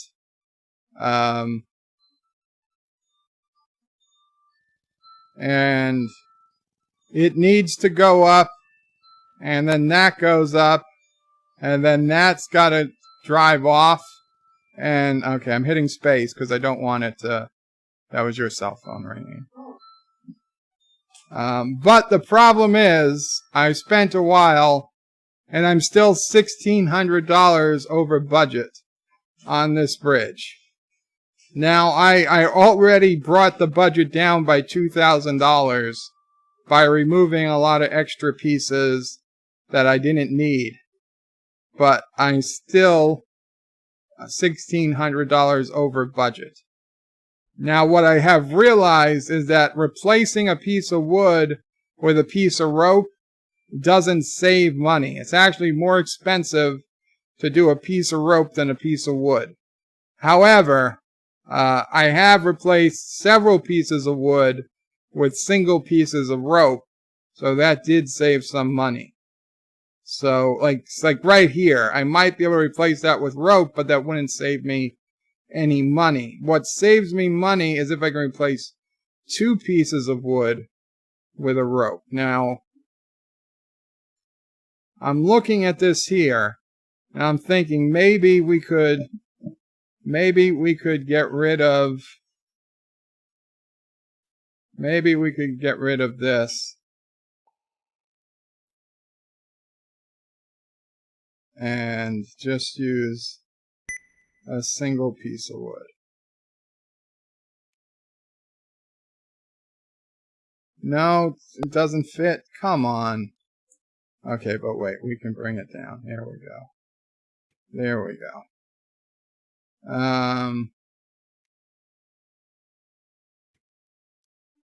So, let's see. I don't think. I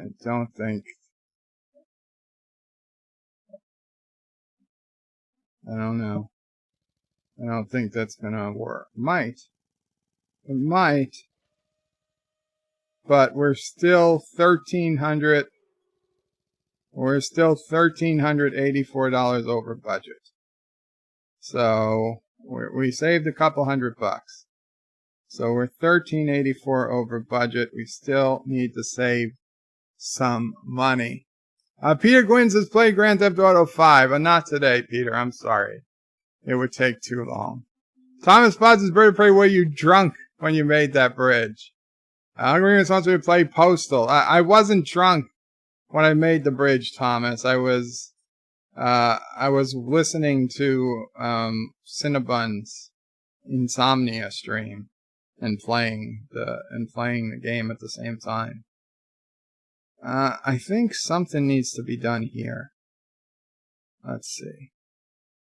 We get rid of this piece. Will it work? No, I don't think. No, that's no good.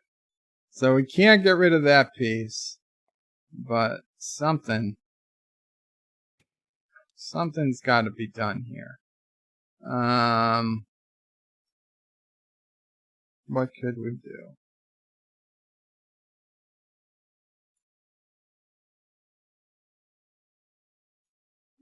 No, that's more expensive. That's more expensive. Or is it? 1484.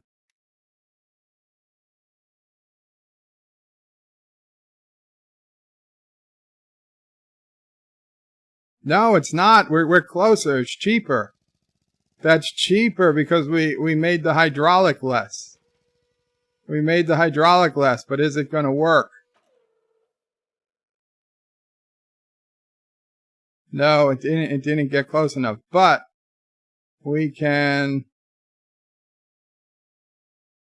compress this more. We can go to 44% compression. It was at 41% compression, I'm pretty sure.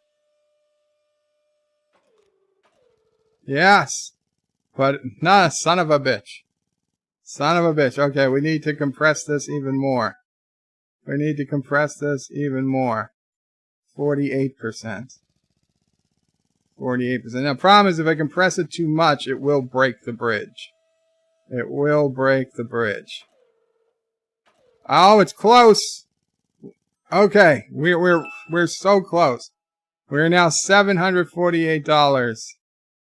We are now $748 below where we need to be. Okay, let's see. If we bring this down. Oh, okay. That's just under where we need to be, but I don't think the bridge will go up enough. I don't think the bridge will go up enough at this point. Oh, shit, it did! It did! We did it! We did it! We did it! Granted, with $346 to spare, but we did it. That is enough to move on to the next level. A land bridge. Budget $15,000. Wood, steel, hydraulic, and rope. So, wood, steel, hydraulic, and rope. Interesting. I don't see any connection point. I don't see any connection point on this side. Huh. Huh. Let's see. How much road do we have?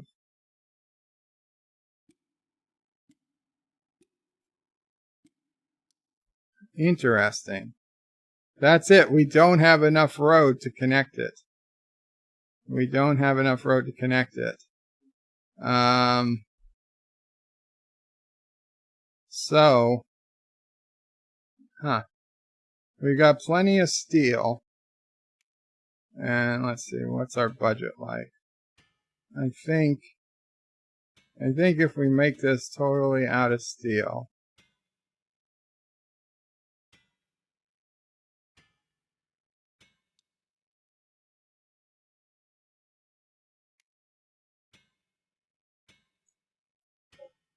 But I don't understand.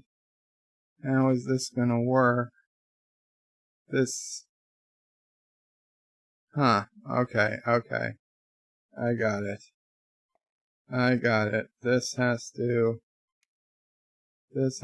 come out.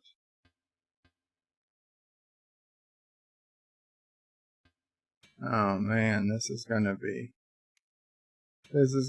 tough, because that's clearly gonna go down. This might be an interesting one.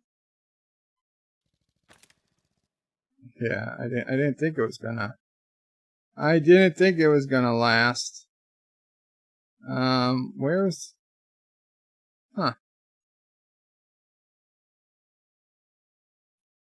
No, this might be too big.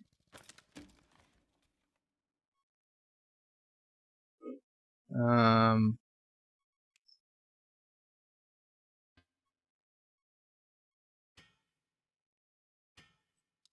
don't know. Okay, we're close. We're close. But this is breaking. Maybe this is too heavy. Maybe this is too heavy. Maybe we need to replace these with wood. Let's see. Oh, no, that's too long to replace with wood.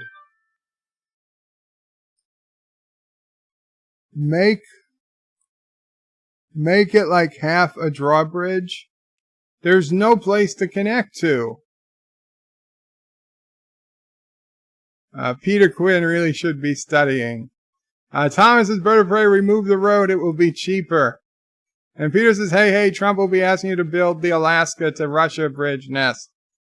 He could. I'd take the job. It might take a while. But we'd get Alexander on the other side, and we'd figure something out. We'd figure something out. Okay. Let's see.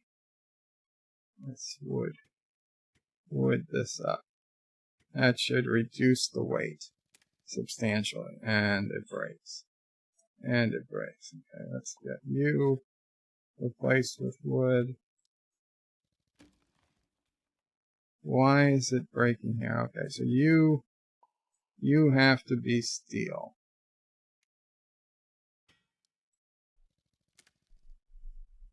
Okay, and you... There we go.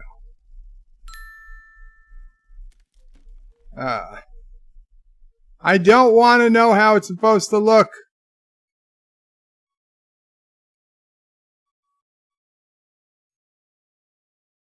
Thank you, but no thank you.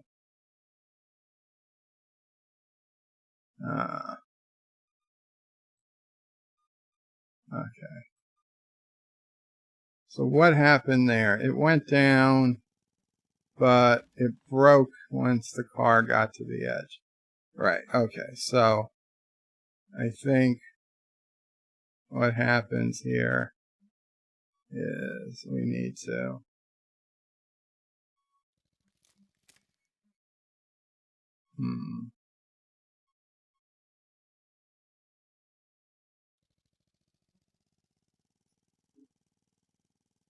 There we go. Okay, well, we still have to fix that. But we got part of it done. So now how are we going to have this thing? I got an idea.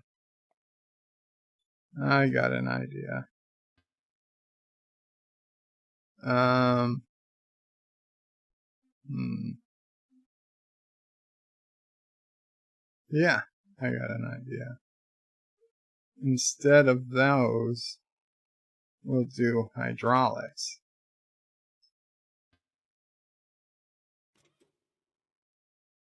Oh, really? The hydraulics don't go that far?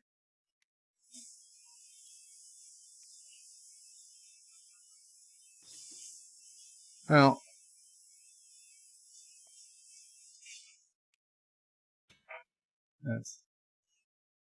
that's okay. I think. Yes, I know we're over budget. And we can't create any more hydraulics. Yeah, okay. Okay. Fine.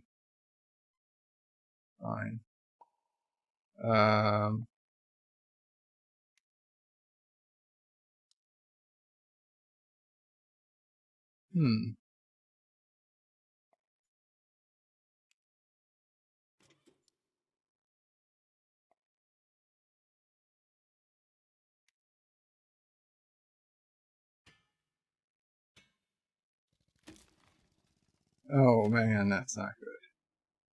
That's not good.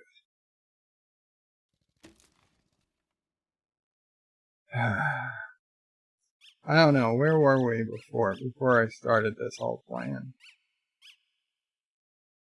Huh. Okay. Let's replace this one with a hydraulic. And we replace this one with a hydraulic. And then we don't contract, we expand 50%.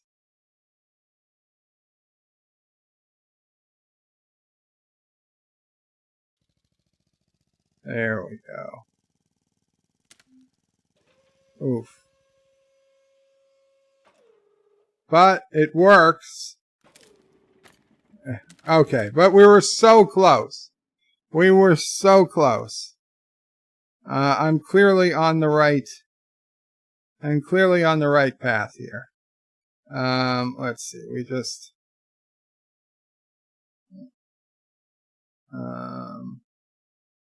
Okay, let's see exactly what goes wrong here. Okay, so the car comes off, and that's what causes the whole bridge to lose its. So let's see. Let's see if we move that out. Okay, no. Let's bring this down some. Let's bring that down some. Maybe that will. Uh-oh. Down a little too much. Okay. There we go. There we go. Ah, son of a bitch. Okay. Okay, something's expanding too much. This, I think, needs to expand less.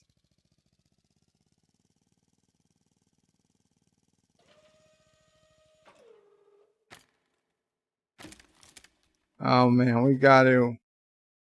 I think this needs to expand less too.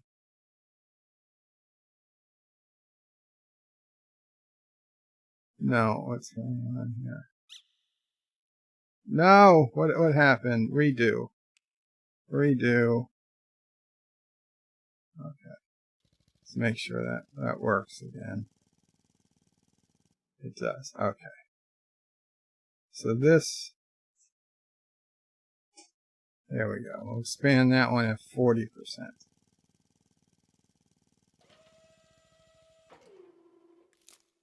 Ah, oh, still too much. Still too much. Okay.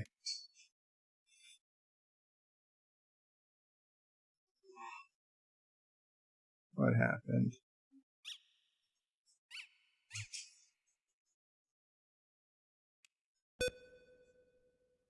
Okay.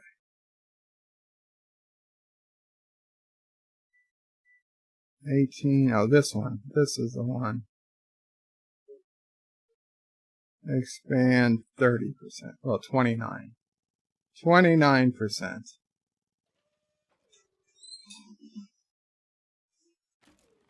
Oh, come on. That one.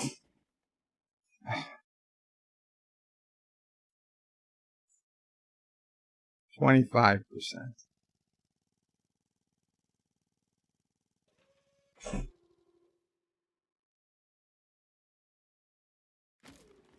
Okay, it's this piece.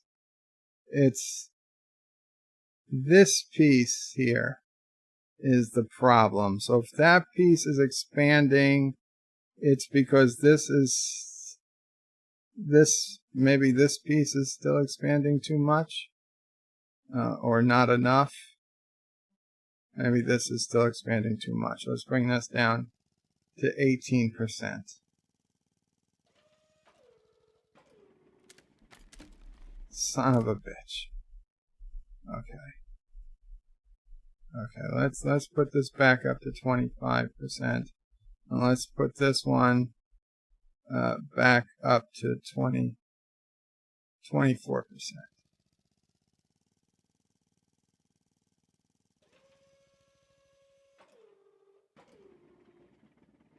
Oh no.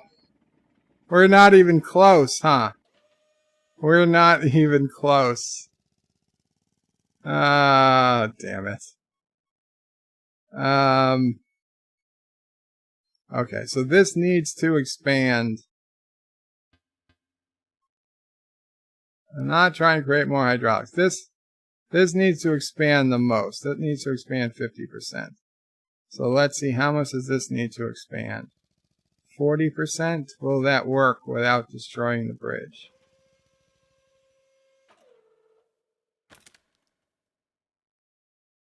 This has to expand. Oh, let's see. If they both expand 50, that's too much. So let's see. Let's 46. Let's see what happens.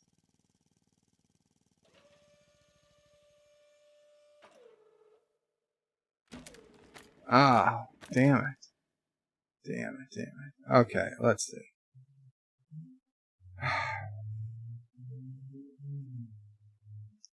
I think it's going too much. Let's try 41. 41, and let's zoom in. Zoom in with what exactly is causing. What's getting red? The whole bottom. So this whole bottom is getting red because that's pushing up and this isn't pushing up enough. So this has to expand at the full 50%. And maybe the other one has to expand less.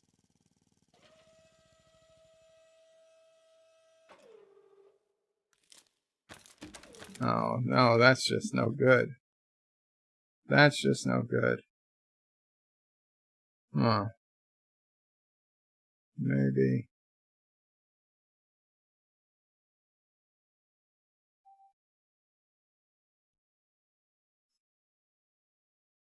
Maybe we need to bring this back a little.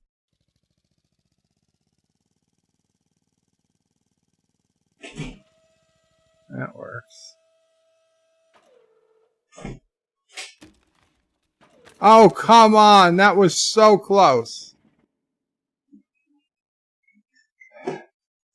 Fine. We're gonna bring this down to 40%. And we're gonna bring this down to 40%.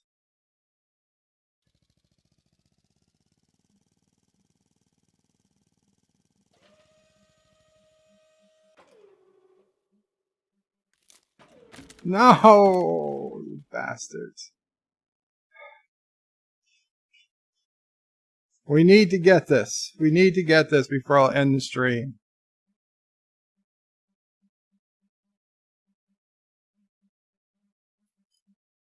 Cronus is Qapla, Bird will pray, Mount will pray, Minions will pray, Sis will pray, Sassy will pray, Turdistanis will pray. What did I miss?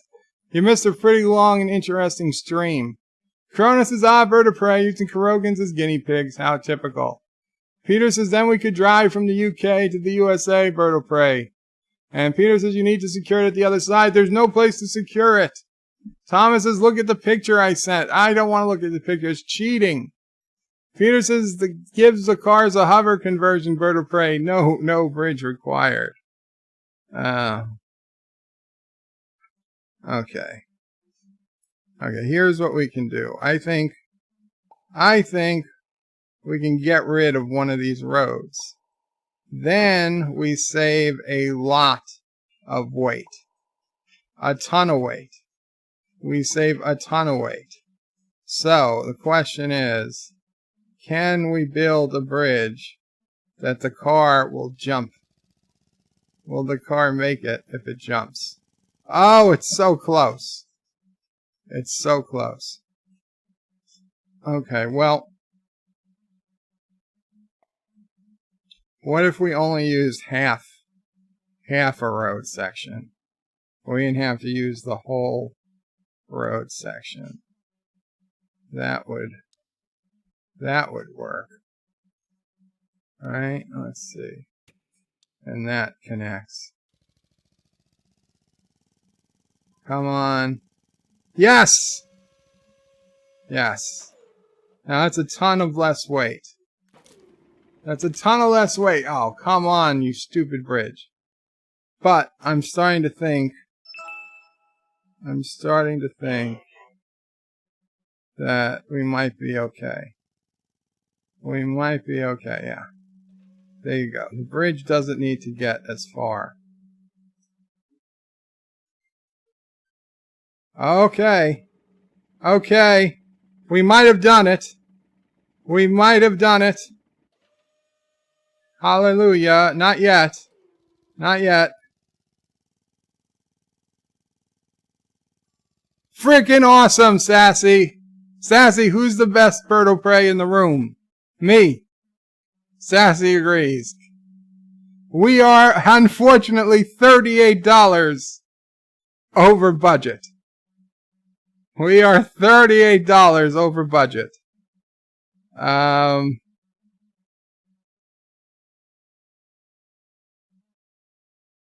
Let's see if we move this just a tiny bit. Will that help? That's our counterweight. That's our counterweight.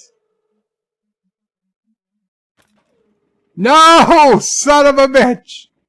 No. No. Ah! Come on, okay. Okay, where can we save a couple of bucks?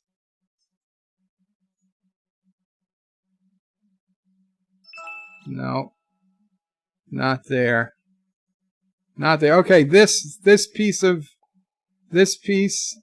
we can replace with wood. There we go. There we go. We're below the budget. $14,795. Come on. Come on. Steady as she goes. Steady as she goes. Oh, she came down a little quick. Came down a little quick. Booyah! Level complete. Under budget. Who's the greatest bridge builder in all of the land? I am. I am. Okay, guys. You see, we came, we conquered. We saw, we came, we conquered. It's a great day for Karoga. A great day for bridge building and bridge builders everywhere. So, this was a very interesting Jar Life today. We touched on a lot of subjects. Thank you all for hanging out with me. We had over 33 people at one point, which for a Thursday stream is crazy, but that's cool. Very good. We've lost about 10 people right now, but that's fine. Once I switched to the bridge building, I'm actually surprised so many people stayed. Chrono says Duke's a hazard. Yosef says Knight Rider. Tromor says Bird of Prey, if you use cats instead of taxis, they will always land on their feet. Chrono says, how many sons of bitches were spoken in today's stream? I don't know. I don't know. Shromor says Birdie Prey, $38 over budget is not too bad. The National Children's Hospital in Ireland, built in the wrong place, is not fit for purpose, and will only be $2 billion over budget. Yes, but we're not a government contractor. Not a real government contractor. We're Karogan. Huh? There's probably too many, Whiskey Streets in Ireland. They built it on South Whiskey Street. It was supposed to be on North Whiskey Street. Not Ryan Johnson says Bird of Prey is never a great day. No, it's always a great day in Karoga. Thomas is built in the wrong place. Peter Quinn says, well, you do have fatalities, Bird of Prey. Thankfully, no H&S restrictions. There's no witnesses to those fatalities. Kronos is Bird of Prey. Jake is still my least favorite character. So now he's your least favorite character of everything ever? Not just your least favorite DS9 character? Chris Perzer says, I like seeing Bird triumphant. Although beware, Canada. For when you least expect it, they will send their cold weather to you. Yes. Yes, Canada. Canada sends its cold. We say send, what do we say on the Statue of Liberty? Send us your poor, you're tired, your masses hurtled, yearning to be free, and Canada sends us Arctic weather. That's not what we asked for, Canada. And you know it. Stromor says, really enjoyed the live stream, Bird of Prey. Thank you, as always, entertaining. Well, thank you. And thank you to everybody for hanging out here. And thank you for the super chats. John Araki got off easy today, getting Kissing Dax on the very first try. Before I even officially began the stream. Joseph says, Bird of Prey, did Mom like the DVD song? I missed 90% of your stream. Yes, of your stream. Yes, Mom will pray. Loved that Doomcock sang the song last night. She was extremely grateful and thankful to Doomcock, to Anti-Trekker, and everybody at Midnight's Edge. And Trek 95 said he was going to help with that too. I don't know if he got a chance to or not, but just the fact that he offered, she thanks and is very, very happy. I'm still shocked that it happened. She's still in shock that it actually happened. Kronos says, wow, just could keep putting words in my mouth. Jerk. I'm just reading what you said. I'm wondering. Peter Quinn says, I see Lore Reloaded's video on Garrick, Bird of Prey. The comments. Oh, I didn't read the comments. I gotta check it out. Peter Quinn says, great stream, Bird of Prey. Qapla, Peter Quinn.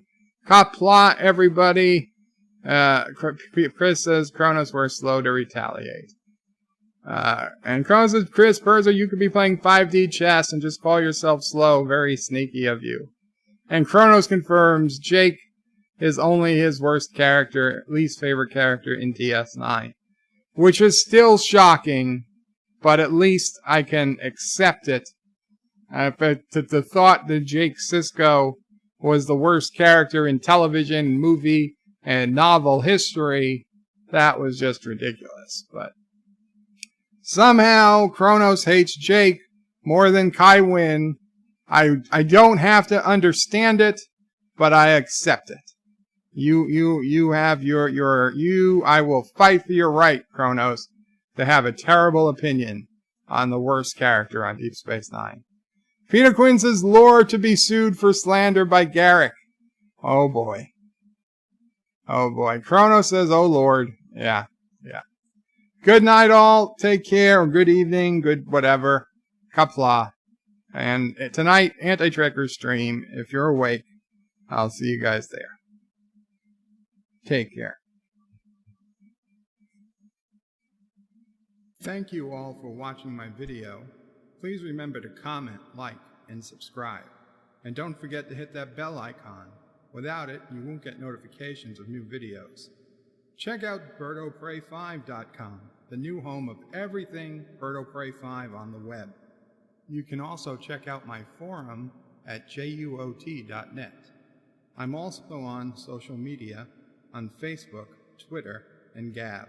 If you'd like to make a donation, check out paypal.me/BirdoPrey5 or on BirdoPrey5.com. Take care.